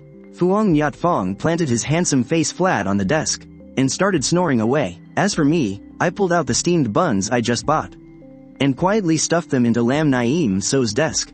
Don't say a word, wait until recess to eat. Lam Naeem So, meanwhile, kept staring intently at my neck, looking like she wanted to say something but held back. Don't worry, I was studying super late last night, so I purposely strangled myself to stay awake. Hearing that, Lam Naeem So shot me a look of absolute disbelief. You don't need to worry. I gave a slight smirk, then closed my eyes, and collapsed onto the desk. Listening to the lecture right now would be totally useless anyway. My foundational knowledge is already completely hollow, so listening now would just go entirely over my head. Passing out on the desk is, number 1, to get my strength back, and number 2, to consolidate all the stuff I crammed last night. Lam Naeem So touched the still piping hot steamed buns, and softly pressed her lips together. While I was sleeping, she sneakily took 2 of the buns, and tucked them away into the plastic lunchbox she'd brought herself. But actually, I saw the whole thing. I just didn't want to call her out on it. 10 or so minutes later, I looked up. Lam Naeem So looked like she had rehearsed this in her head a million times, as she quickly turned around, looking dead serious to confess. I just, still keeping that deadly serious, guilty face. I just sneaked 2 buns. So what if you did? Why are you reporting this to me? Lam Naeem So awkwardly ducked her head, then quickly spun back around to the front. Both her ears were burning red, which made it obvious, this girl was a terrible liar. It was the very first time I thought, someone could look so incredibly cute while lying. Right then, the biology teacher spoke up from the front of the class. A normal resting heart rate is between 60 and 90 beats per minute. Do you guys know how a lie detector works? Your pulse is actually one of the main things it measures. So right now, pair up with your desk mate, and try taking each other's pulse. Let's use it as a makeshift lie detector. I lazily turned toward her, but Lam Naeem so panicked and hid her tiny hands behind her back, glaring at me like I was a threat. What are you doing? Let me take yours. It was rare for her to be this proactive. Suit yourself. I rolled up my sleeve. I rested my arm on the desk, and she hesitantly reached out. She gently pressed her slender, pale fingers against my wrist. But just then, a girl from the row behind us suddenly shrieked in absolute shock, "Sir! Fuang Nyat Fong has a pregnancy pulse." The entire class whipped their heads around. The one who yelled was Tren Phi, his deskmate. From what I remembered, she was a massive K-pop fangirl. Totally obsessed with G-Dragon. Right now, her fingers were clamped down on Fuang Nyat Fong's wrist. Meanwhile, the guy was snoring away, drooling all over the desk, completely unaware that he was pregnant. Ma Koi Min, always loving the drama, shouted out, "Who's the father? Is the baby yours, Princess Phi Phi?" Tran Phi scowled. "Screw off." The biology teacher's mouth twitched. "Settle down, you little monsters. I told you to act like lie detectors, not to perform ultrasound checks." The whole class erupted into a chorus of groans. The biology teacher just chuckled and repeated, "I said, no pregnancy checks." The class groaned again. The teacher smiled and continued, "Now, take this chance to ask your partner a question. Let's see if their heart rate spikes when they answer." I shrugged casually. "Go ahead, ask me something. Do you like eating vegetables?" "They're all right, you dummy. Couldn't you think of a juicier question than that? Is there really nothing else you want to know? Like, something about me? Ask me anything." Of course she had things she wanted to know. But Lam Naeem so was way too chicken to ask. She just gave a tiny shake of her head. So, I flipped my hand over and gently pinned her soft, little hand down against the desk. I boldly pushed her sleeve up, exposing her slender, pale wrist. Right as my fingertips were about to touch the faint blue veins on her wrist, she completely panicked and yanked her hand back. I narrowed my eyes at her. "Are you feeling guilty about sneaking those buns? Or are you nervous about something else entirely? Why won't you let me check your pulse, huh?"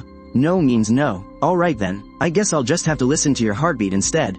After saying that, I slowly leaned my ear toward her chest.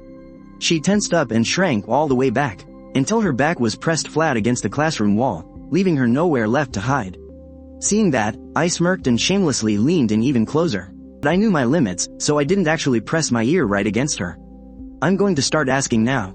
She stayed completely silent, not saying a word. I fought back a smile and put on a serious face to ask my question.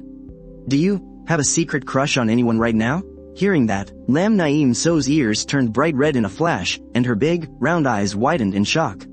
She nervously whipped her head away and quickly blurted out, "That's ridiculous. Of course not." Chuckled and seriously leaned in to listen. But then I frowned. I wasn't sure if the classroom was just too loud, or if I was just too far away, but I couldn't hear her heartbeat at all. The biology teacher clapped his hands loudly. "Alright, did everyone successfully test it out?" I sighed and stood up straight. "Not yet." I turned to look at Lam Naeem So. The biology teacher clapped his hands loudly. "Alright, did everyone successfully test it out?" I sighed and stood up straight. "Not yet." I turned to look at Lam Naeem So. Looking at how flustered she was, there was a 90% chance she did. But I couldn't be entirely sure. At this awkward age, just the question itself was enough to easily embarrass any hormonal teenager. Just like that, morning classes came to an end. In the blink of an eye, it was lunchtime. Tham Thi Vu, wearing a short pleated skirt, swayed her hips as she strutted over to the back row. "Chen Huaian, you're finally having lunch with me today, right?" "No, I'm busy studying. I actually want to learn this time." I pulled out a 10th grade textbook and laid it flat on my desk. Tham Thi Vu stomped her feet in frustration. "Who are you trying to fool? With your terrible grades, what's the point of even trying? You're just doing this to piss me off, aren't you?" Hearing that, Lam Naeem So shot Tham Thi Vu a freezing glare before burying her face back into her notes. I slammed my hand hard on the desk and pointed straight at the classroom door. "Get out of here while I'm still asking nicely. Don't make me kick you out." Tham Thi Vu teared up, looking completely humiliated, and her best friend quickly dragged her away. Once everyone else had left, it was just Lam Naeem So and me left in the classroom. A little while later, Lam Naeem So turned her head and realized I was actually studying hard, even using a bunch of different colored pens. carefully taking notes in a textbook that was covered in doodles. She couldn't help but press her lips together in a quiet little smile.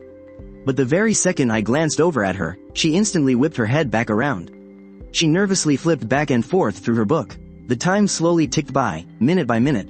It was Lam Naeem So's usual time for lunch, so she stood up. I stood up right at the same time and gave a long stretch. Wow, that was a really productive study session.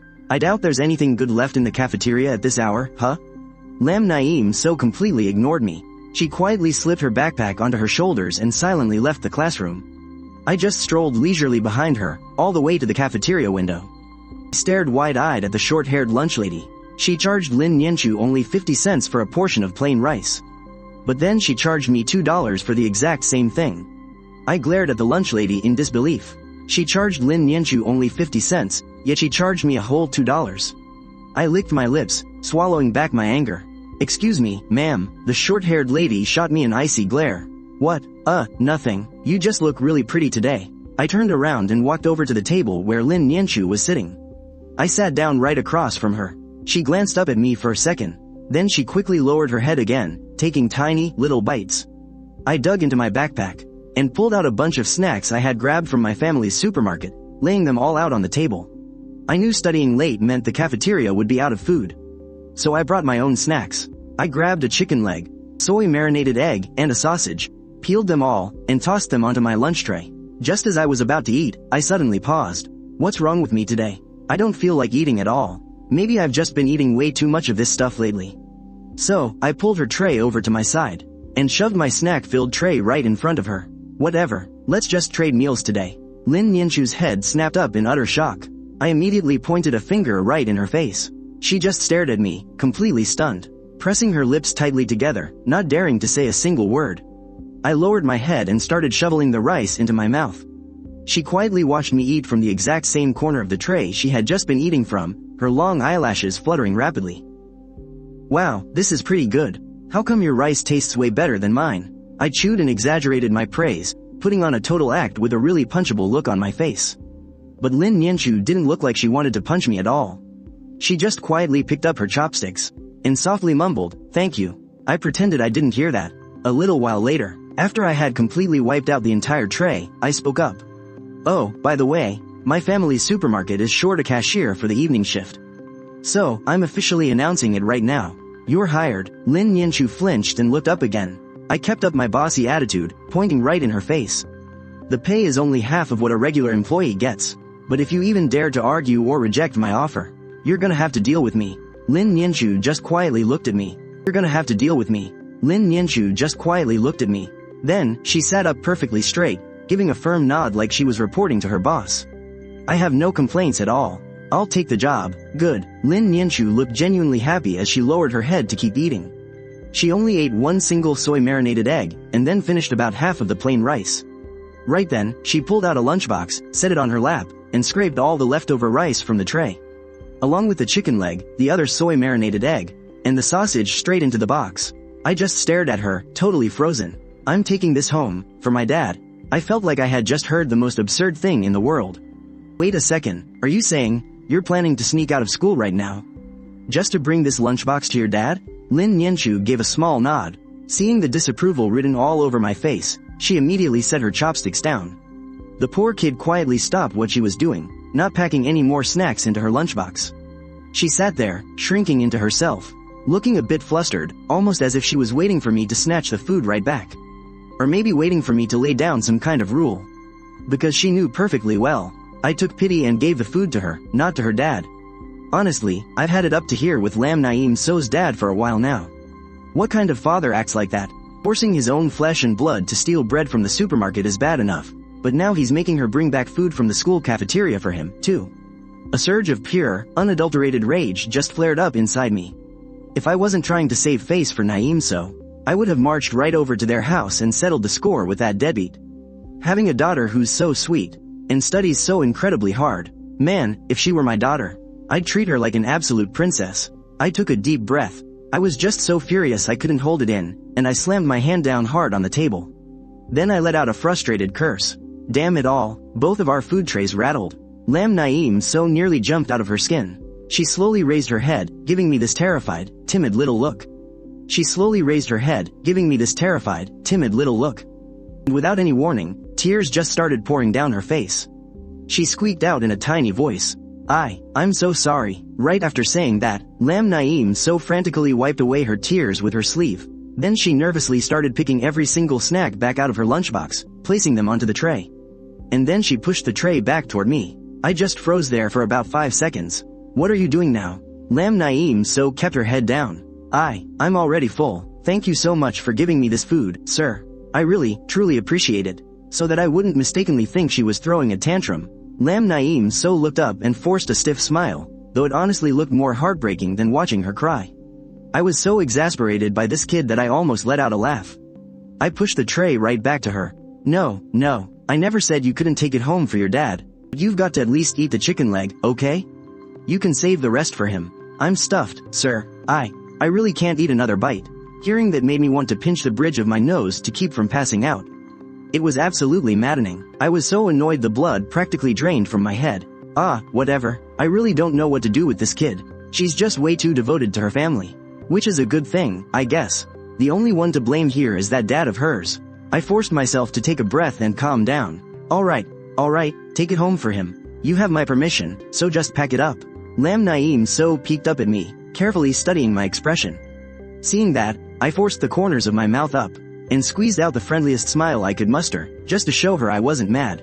Only then did the poor girl let out a sigh of relief. She went back to packing the food into her box, wrapped it in a plastic bag, and tucked it safely into her backpack. She stood up, giving me a deep, respectful bow. Thank you so much, sir. Please don't tell me I'm a good person again. I kept a totally straight face, even though I was screaming on the inside. Thankfully, Lam Naeem so didn't actually say it. Watching her tiny figure disappear from the cafeteria, I let out a long, heavy sigh. Stepping out of the gates of Lu Tan No. 7 High School, Lam Naeem so took a left and started walking at a really brisk pace. She hadn't lied to me yesterday. Her house really was super close to the school. Lam Naeem so took a left and started walking at a really brisk pace. She hadn't lied to me yesterday. The house is quite close to the school, located right near Lucheng 65th Middle School. But Lin Nianchu didn't go straight home with her backpack. Instead, she headed right to the gates of Lucheng 65th Middle School. She used to go to middle school here, too. Crossing over to the other side of the street, Lin Nianchu could see from afar a middle-aged man wearing blue overalls. Sitting by the planter across from the school gates, he was sitting up perfectly straight, with his back straight as a board, just like a little grade schooler paying close attention in class. His eyes were glued to the school gates, as if he was terrified of missing someone getting out of class. Seeing this, a smile suddenly bloomed on Lin Nianchu's usually cold face. She quickly hitched up her backpack and ran over. Before the man even noticed, she tiptoed toward him, as if she was brought right back to her childhood days. Turning back into a mischievous little girl, quietly sneaking closer, step by step. Then she raised her hand and gave the man a firm pat on the shoulder. He jolted and spun right around, looking all around with a confused expression on his handsome face, but he didn't see anyone. Just as he was about to turn back around, a bright, clear smile, like a blooming flower, suddenly popped up right in front of his eyes. "Dad," Lin Nianchu called out with a beaming smile. "Nian." Seeing his daughter, the man happily cheered her name, too. But right after that, he shrank back like a little kid who just did something wrong. Jumping up to his feet, keeping his head down, and apologizing over and over. "Dad is sorry. I'm so sorry. Dad didn't see Nian get out of school." He kept mumbling to himself, his voice stammering and incredibly innocent. Just like a 5 or 6-year-old child, nervously twisting his fingers together. Looking so incredibly pitiful, Lin Nianchu quickly helped her dad sit back down, and gently comforted him. "It's because Nian ran too fast. Because Nian ran way too fast, so you just couldn't see me." Lin Nianchu hurriedly helped him sit down, gently coaxing him. "It's because Nian ran too fast. Because Nian ran so fast, that's why you didn't see me. Nian runs so fast. You couldn't even catch up to me." The middle-aged man with the handsome face repeated every word his daughter said, like a toddler learning to speak. Lin Nianchu looked at her dad with eyes overflowing with tenderness, then pulled a lunchbox and a clean pair of chopsticks out of her backpack. "Time to eat, let's eat." The man planted his hands on the steps and swung his legs back and forth, exactly like a little boy. Lin Nianchu didn't rush to feed him just yet. She took out a tissue and her water bottle, poured a little water to dampen the tissue, and carefully wiped away the smudges of dirt on the man's face. Scolding him affectionately, How did you get your face all dirty again, Dad? Dad is sorry, Nianian, the man whimpered. It's okay, Nianian isn't mad at all. She opened the lunchbox, wrapped a tissue around the bone of a chicken drumstick, and handed it to her dad. Chicken drumstick, here's a chicken drumstick. The man cheered excitedly, but he didn't reach out to take it at all. Instead, he looked at Lin Nianchu in a panic, urging her over and over. Nianian, eat quickly, the bad guys are going to catch up to us. I already ate, I had 2 whole drumsticks. Dad, you need to eat fast, the bad guys are almost here. Lin Nianchu played along with his words to coax him, then scooped up some rice with her chopsticks, and gently brought it right to his mouth. The man opened his mouth wide, went ah, and eagerly took a big bite of rice from the spoon. Then he tore into a massive piece of chicken leg, eating with absolute delight. He swung his legs in pure joy. Is it yummy? She asked warmly. Did Nian Nian eat? But the moment the words left his mouth, he completely forgot what he just said. Lin Nianchu patiently repeated herself, her voice as soothing as a sweet lullaby. I already ate, I actually had 2 of them. Chicken leg was just so incredibly good. Right at that moment, over at the gate of high school number 65, I already ate, I actually had 2 of them. The chicken leg was really good. Right at that very moment, just outside the gates of high school number 65, an adorable little girl with short hair came happily skipping out.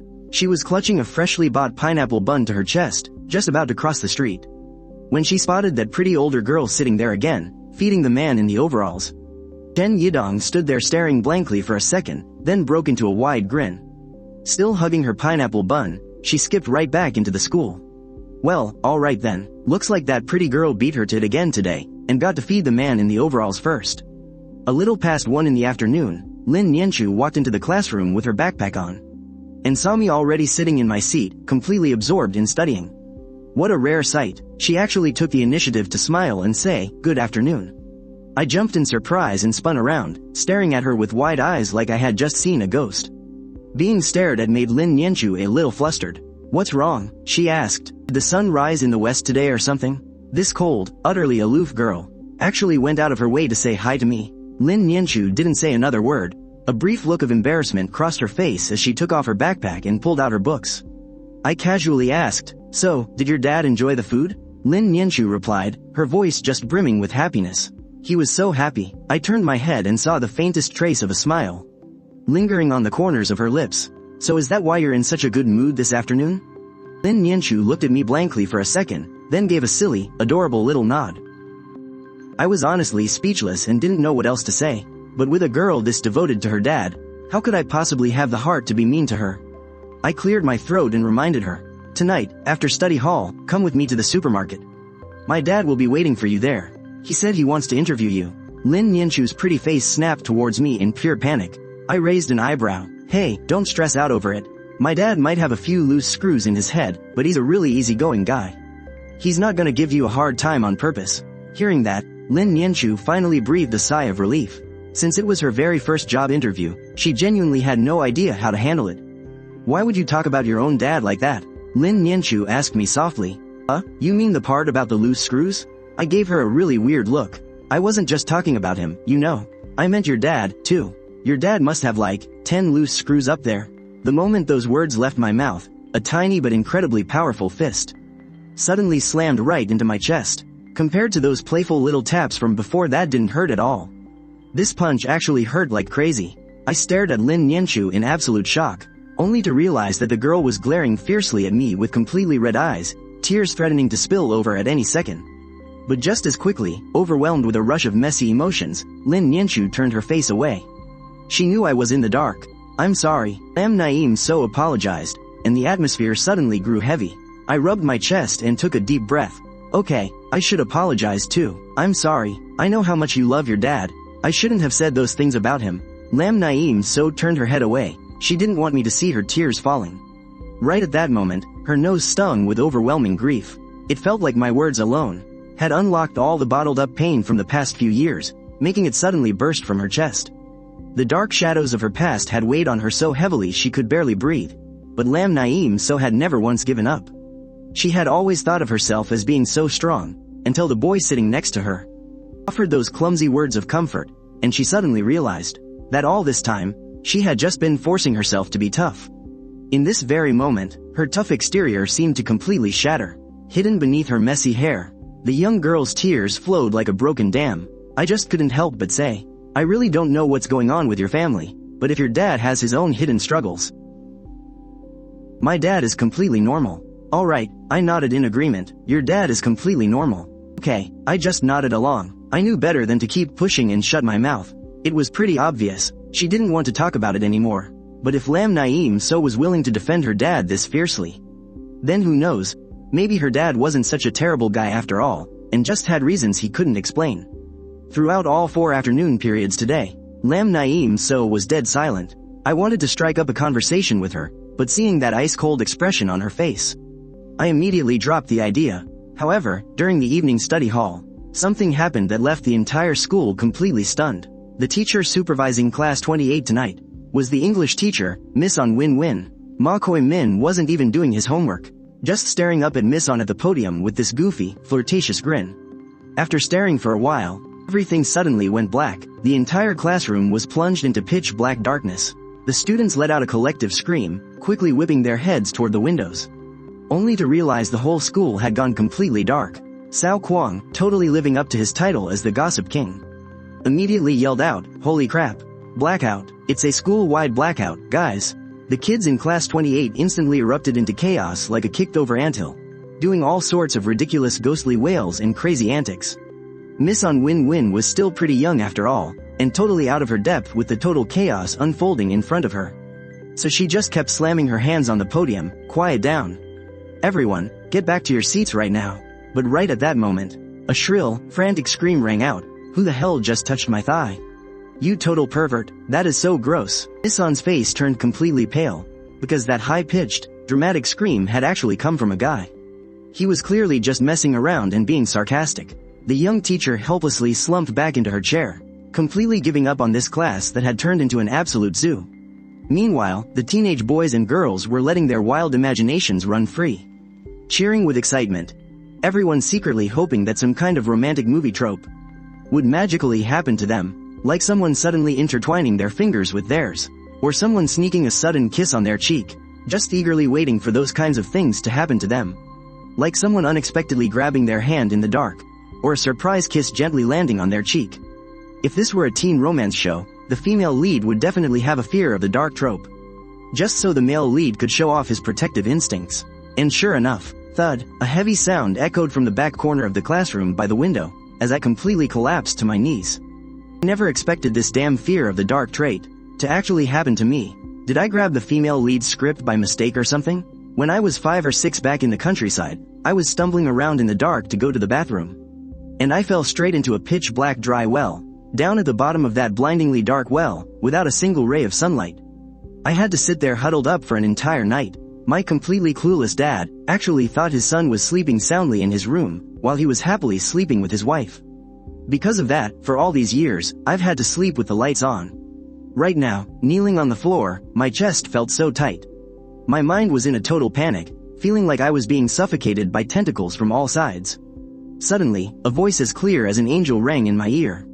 Chen Huaian, this cold girl who had totally ignored me all afternoon, was now calling my name in an absolute panic. School-wide blackout happening right during evening self-study like this is way too thrilling, even if several years or even over a decade passes by. The things that happen in the dark will definitely leave a deep, unforgettable mark in everyone's diary of their youth. Out in the hallway right now, the head of the grade, Mr. Cat Hao, was frantically flashing his flashlight everywhere, his loud, furious yelling echoing through the darkness. "What the hell are you doing? Who's hiding over there? Get your butts back to your own class right now. Stop right there, don't you run. What are you two doing in that corner? Which class are you from?" Hearing the chaotic yelling outside, On Win-Win let out a soft sigh. Completely helpless, she just stood resignedly at the podium. But suddenly, her whole body stiffened. She felt a dark shadow dart right past her face. Letting out a soft sigh, she just stood helplessly at the podium. But suddenly, her entire body completely froze. She saw a dark shadow zip past, and then someone actually groped her calf in the dark. The English teacher, Miss On Win-Win, jumped up in sheer terror, running away as fast as she could. Clack clack clack, she bolted straight back to the teacher's lounge. Her high heels loudly clattered down the hall. This class was an absolute madhouse, and she was totally done with it. Whoever wanted to deal with this mess could go right ahead. Meanwhile, I was half kneeling on the ground, slowly reaching my hand out, suffocating so badly that I could barely even breathe. There was this overwhelming stench of sweaty feet lingering in the air. I bet those gross guys took advantage of the dark to slip off their shoes again. It was so dark, so suffocating, so incredibly tense, and utterly disgusting. Every horrible feeling imaginable was crushing down on me all at once. This fear of the dark was a psychological trauma that I just couldn't shake off, even after living for over 30 years. Chen Huaian, that icy girl from earlier, was now urgently whispering right in my ear. My mind suddenly snapped back to reality for a second, as a faint, sweet fragrance drifted over to me. Through the darkness, I could vaguely see Lam Nianchu crouching right beside me. "Are you afraid of the dark?" she asked in a rush. I never would have guessed that she, looking like someone who completely understood, could see right through my panic in a split second. Before I could even gather my senses, Lam Nianchu immediately helped me up to my feet. Once I was steady, her small, incredibly soft and warm hand slipped right into the palm of mine. Then, she naturally grabbed my hand tightly. "Follow me." Her voice was incredibly gentle, even carrying a hint of coaxing, like comforting a child, as she simply led me forward. I obediently followed behind her. I don't know why, but even though we hadn't escaped this dark space yet, being led by such a warm hand, I seemed to have lost all my fear. If only 12 years ago, at the bottom of that dry well, someone had held my hand tightly like this, I believe that night, I definitely wouldn't have been scared at all. Lam Nianchu held my hand as we walked out of the hallway, down the stairs, heading straight to the spacious area in the schoolyard. I believe that night, I definitely wouldn't have been scared at all. Lam Nianchu held my hand as we stepped out of the corridor, went down the stairs, and headed straight out to the large school courtyard. A perfectly round moon hung in the night sky, casting a beautiful silver light over the lush green grass of the schoolyard. Even though it was still pitch black all around, when I looked up at that bright moon, I felt so much better. My whole body went limp, and I collapsed onto the grass. Cold sweat had soaked my entire body. Lam Nianchu glanced at me. As if she wanted to continue protecting this teenage boy, she quietly sat down right next to me. She gently hugged her knees with both arms. People with a fear of the dark can't stay in cramped, dark, and suffocating places. If you see the light, you'll feel a lot better. After saying that, she smiled and pointed up at the moon. The girl's pure smile under the bright moonlight was so breathtakingly beautiful. She looked just like a pure angel. Honestly, she didn't really want to smile, but I was in need of comfort. It seemed like, to help me calm down, Lam Nianchu took the initiative to start a conversation again. "But Chen Huaian, did you know? The moon actually doesn't shine on its own, it only reflects light from the sun. The topic you picked is so dry and boring." Lam Nianchu gently pressed her lips together. She quietly turned her face away. The atmosphere suddenly fell into silence. Makes sense, after all, the two of us just had a fight this afternoon. "How do you know so much about these symptoms?" "My dad has a fear of the dark too. When he goes to sleep at night, we always have to leave a small light on for him," she whispered back, her tone dropping a little lower. Maybe it was exactly because of this topic about her dad that a few hours ago, we were giving each other the silent treatment. So that's how it is. I clasped my hands behind my head, suddenly remembering Lam Nianchu's coaxing, childlike tone from earlier. Was it because she's so used to coaxing her dad? Probably because I share the same condition as her father. That suddenly, I found myself hating that man a lot less. After all, we are people who have been through the same kind of agony. "Hey, Miss Beauty Queen, are you still mad at me?" Lam Nianchu just sat there in silence, hugging her knees tightly. She looked so tiny, curled up like a little rice ball. She remained silent and didn't answer. "Say something, will you?" She turned to me and gave me a quiet glare. Then she kept her mouth shut tight again. "Alright then, looks like she really is still mad." Right then, a plan suddenly popped into my head. Not long after, Lam Nianchu heard a muffled sound coming from right next to her. She immediately turned to look, only to panic when she saw me curled up like a cooked shrimp, my whole body shaking violently. "Chen Huaian, what's wrong?" Lam Nianchu's face turned completely pale, as she hurriedly rushed over and grabbed my shoulders in a panic, struggling to help me sit up straight. After finally getting me up, my head was drenched in sweat, which, to be honest, had just broken out. My lips were quivering, and at the same time, I raised my trembling hand to tightly grip Lam Nianchu's arm. "I'm so scared." "Scared?" Lam Nianchu anxiously repeated the word. She panicked for a moment, then hurriedly looked up to find where the moon was. With no other choice, she quickly helped me sit up. The problem was, I'm such a big guy, she had to use almost all of her strength. After that, she scooted back, letting my upper body lean completely into her embrace. Her 2 tiny hands reached out, hurriedly cupping my head to turn it around. Chen Huaian, look at the moon. At this moment, how the heck could I be in the mood to look at the moon and stars? With my back against something so soft and sweet smelling. Even if the moon goddess herself was up there, I couldn't care less. I faked a shiver, deliberately rubbing and snuggling backward. A gentle, soothing breeze blew by, carrying a faint fragrance in the air, making me so intoxicated that I felt like I was floating. Feeling any better? I'm terrified. You're still scared? Lam Naim So was worried sick, anxiously looking around in all directions. Just as she was about to stand up and borrow a flashlight, I suddenly grabbed her hand. Lam Naim So, I'm right here. The petite girl hurriedly turned back, looking at her incredibly frantic face. I put on a pitiful look, asking weakly, are you still mad at me? No, I'm not mad at you. I was only mad for exactly 1 second back then. Ah, so that's how it is. Under Lam Naim So's bewildered gaze, I casually picked my nose. Then nonchalantly sat straight up. Don't worry, I'm perfectly fine. Seeing her staring at me in absolute shock, as if wanting to prove that I was truly fine. I grinned playfully, doing a super annoying Mongolian shoulder shake dance to tease her. I'm completely fine, watch this, I'm full of energy. Lam Naim So's face dropped, instantly returning to her cold demeanor. She was furious, swinging both hands and shoving my chest hard. You jerk. My eyes went wide, and as I fell backward, I frantically grabbed her arm out of pure reflex. Lam Naim So let out a scream. The pulling force from my fall made her lunge straight forward. She landed right on top of my chest in a panic. Her clear eyes opened wide, looking confusedly straight into mine from point-blank range. At this moment, all we could see was each other.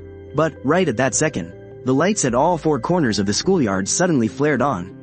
The power was back, the red rubber track, and the lush green grass were illuminated by the blinding lights, bright as day. But what scared the living daylights out of us was, we weren't the freaking only ones on this field. Hundreds, thousands of guys and girls were frozen stiff on the spot. We weren't the only ones in this schoolyard. Hundreds, thousands of couples just stood there petrified. Some were holding hands, some were walking super close, others were face to face. But a wild pose like ours was definitely a rare sight. Not far away, 6 middle-aged men with furious faces were slowly stepping out onto the track, moving in perfect unison, clicking off the flashlights in their hands. It was the head deans of the 3 grades. Mr. Cat Hao roared like a clap of thunder, all of you, stand right there. Nobody move, just stand there obediently, spit out your names and classes, one by one. Like hell anyone would just stand there. The entire schoolyard instantly erupted into chaos, scattering wildly in all directions. Under the blinding lights, everyone scrambled to run away.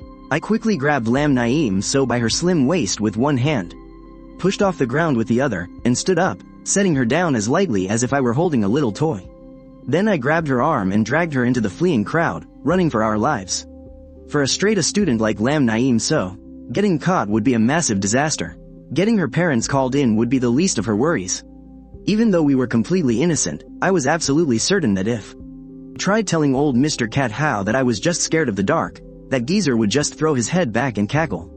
He'd never buy it in a million years. You still dare to run? After them, catch them all. Mr. Cat Hao screeched at the top of his lungs, but ended up limping slowly far behind us. Every now and then, he'd clutch his butt and wail, ouch, ouch, ouch. My hemorrhoids, swept up in the escaping mob, Lam Naim So was panting heavily. Her eyes were glued to my broad back, completely mesmerized, and she just couldn't stop thinking about what had just happened. It had only been a few fleeting seconds, but it was enough to make the young girl's little ears burn bright red. Right at that moment, I glanced back over my shoulder. Lam Naim So looked up, and our eyes met. I smirked and flashed her a huge, bright smile. Before turning back around and sprinting ahead, we finally managed to escape, slipping right into the hallway of grade 12, class 28. Before turning back around and sprinting ahead, we finally managed to escape, slipping right into the hallway of grade 12, class 28. 3 or 4 couples had already been busted, which cracked me up. It was that pure, gloating relief of a survivor. As we were casually strolling back to our classroom, Lam Naim So suddenly stopped and called out softly, Chen Huaian. What's up? I'll head in first. Give me 3 minutes before you come in. You're always so thoughtful. Alright, you go on ahead. Lam Naim So ducked her head and quickly brushed past me. As for me, I took a quick trip to the bathroom before strolling back into class like nothing happened. Win-Win was standing at the podium, looking absolutely furious. She slammed her hand down on the teacher's desk, which was definitely a rare sight. What the hell were you guys doing? The power goes out for 1 second, and you all just lose your minds, is that it? The whole room was dead silent. Everyone was looking guilty and avoiding eye contact. Our homeroom teacher, Mr. Chu Jia-dan, was standing menacingly at the door, glaring at the whole class like a wild beast. On Win-Win swept her gaze across the room, trying to spot the creep who had been groping people in the dark. Suddenly, she spotted Ma Koi-min sitting in the corner. Our class vice monitor was staring intently at his homework, looking so incredibly righteous and innocent that it actually seemed super suspicious. But on Win-Win eventually looked away. Ma Koi-min looked so gentle and proper, there's no way it was him. Mr. Chu Chin stepped up to the podium and slammed his hand on the desk. Bravo, just brilliant, Sao Kwang, I want your parents in my office tomorrow. Sao Kwang's face went completely pale as he stood up in despair. Fuang Nyatfong was sitting up straight in his seat, miraculously wide awake for once. He was biting his fingernail, his handsome face looking as deeply focused as Sherlock Holmes. He was carefully observing everyone within a 5-meter radius. He had just beaten the crap out of Ma Koi-min, but the guy swore on his life that he didn't do it. Which meant the person who secretly kissed him in the dark was someone else. He turned to look at his deskmate, Tran Phi, and noticed that the crazy fangirl had cheeks as red as a baboon's butt. The person who secretly kissed him was someone else. He turned to look at his deskmate, Tran Phi, and noticed that the crazy fangirl had cheeks as red as a baboon's butt. What's wrong with you? Do you have a fever? You should drink a lot of warm water. Thanks. The conversation ended on that awkward note. Fuang Nyatfong kept glancing around, suspecting that Lu was the guy who had secretly kissed her. As for Chu Chin, he chewed out a few more people, so in the end, Lam Naeem So and I got off scot-free. We were both secretly thrilled, though for entirely different reasons. Because of the power outage, tonight's evening study hall ended early. After Lam Naeem So finished packing her backpack, she followed me out to the bike shed. I spoke up, nervous about the interview? Lam Naeem So gave a little nod. There's no need to stress about it. Later on, just imagine my dad's head is a giant radish. No matter what he says, just nod, smile, and throw in a little and you'll be fine. Lam Naeem So lowered her head, pressing her lips together as if she was trying not to laugh at my joke. I absolutely love watching her smile, because this silly girl looks incredibly pretty when she does. It's just a shame she keeps that cold, expressionless face on every single day. As I wheeled my bike outside, I noticed her quietly walking with her backpack on. I looked at her in surprise. Why aren't you getting on? You planning to walk? I patted the backseat of my bike, looking at the massive crowd pouring out of the school gates. Lam Naeem So just stood there frozen, her tiny hands anxiously clutching the hem of her uniform pants. She stubbornly shook her head. Before I could even ask her why, a flash of embarrassment crossed her eyes. She turned away, gripping her backpack straps tightly, and silently kept her head down as she walked ahead. Then, it hit me. This silly girl was just feeling shy. Obviously, with the school gates being this packed, if anyone recognized her and saw our untouchable school beauty writing on the back of my bike, it would definitely cause a massive uproar tomorrow. Remembering how another girl had once secretly shoved Lam Naeem So down the stairs, I couldn't help but mutter a curse under my breath. That was totally thoughtless of me. Since she already had quite the reputation at school, there were bound to be people out to bully her, and definitely those who'd spread malicious rumors. I wheeled my bike along, intentionally slowing my pace, hanging pretty far back behind Lam Naeem So. Realizing what I was doing, her tense anxiety seemed to melt away just a little. The two of us just kept a steady distance of about 10 to 20 meters between us. As we walked, one after the other, Lam Naeem So would glance back every now and then, as if making sure I was still right there behind her. Whenever she did, I'd tilt my head and give her a warm smile.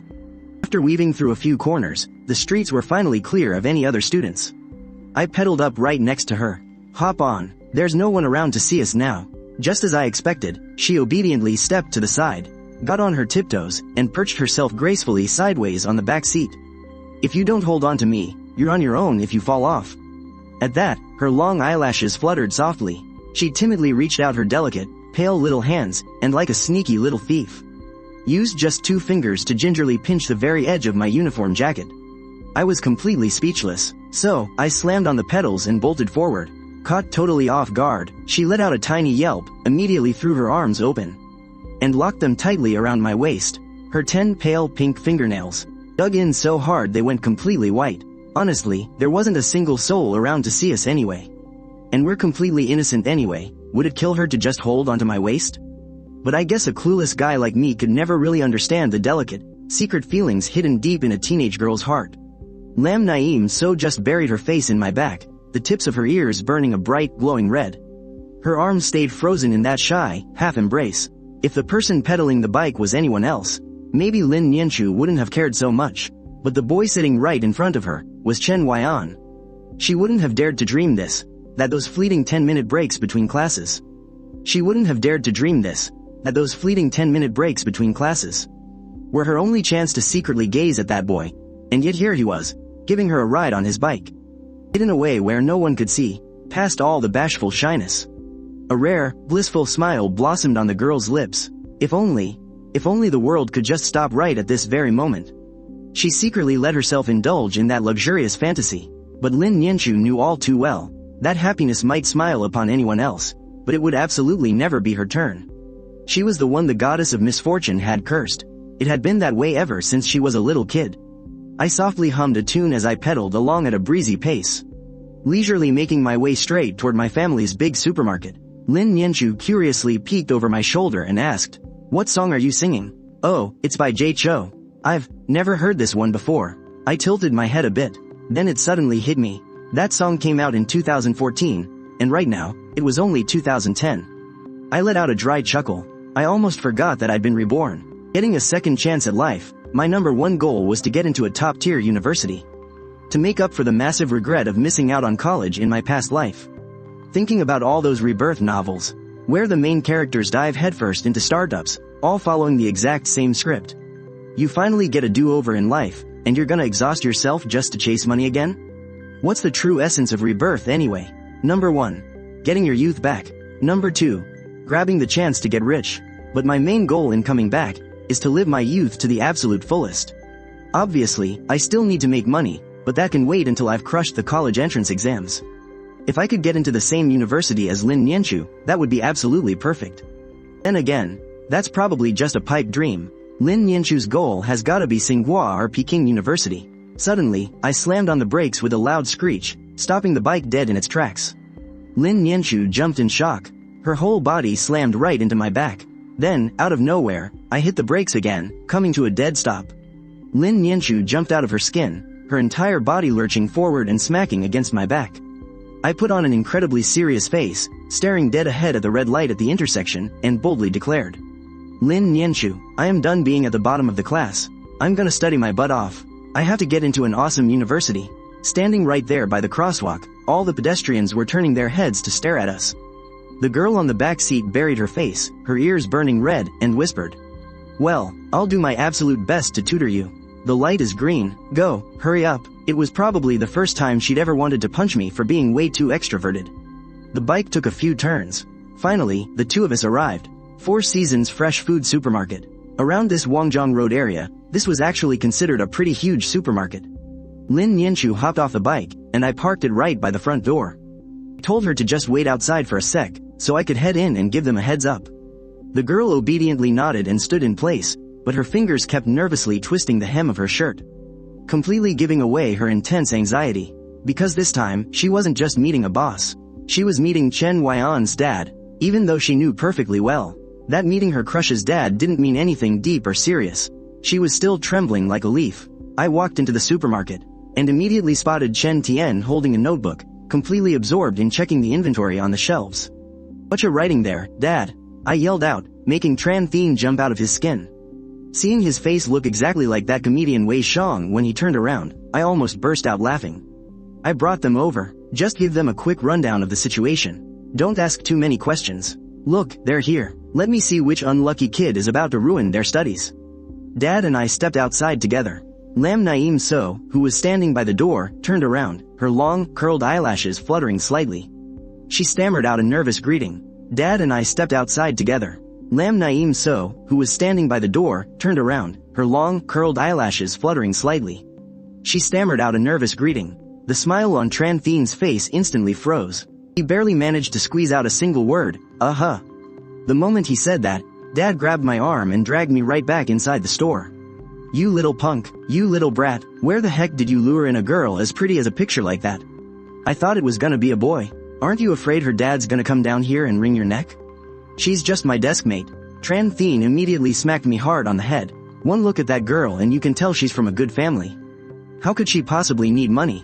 Did you trick the poor girl or something? After saying that, he reached for his slipper, ready to whip me with it. My muscle memory kicked in, and I quickly twisted my butt out of the way to dodge the blow. I didn't trick her, she volunteered to do it. Tran Thien lunged forward furiously. That still doesn't make it okay. Tell her to go home. You little troublemaker, don't you dare ruin things for your old man so badly that I can't even keep this store open anymore. He landed a solid kick on my backside, sending me flying right out the door.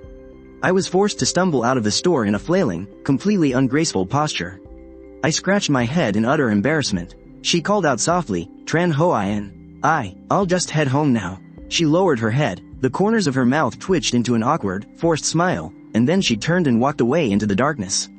I was completely caught off guard by her sudden reaction.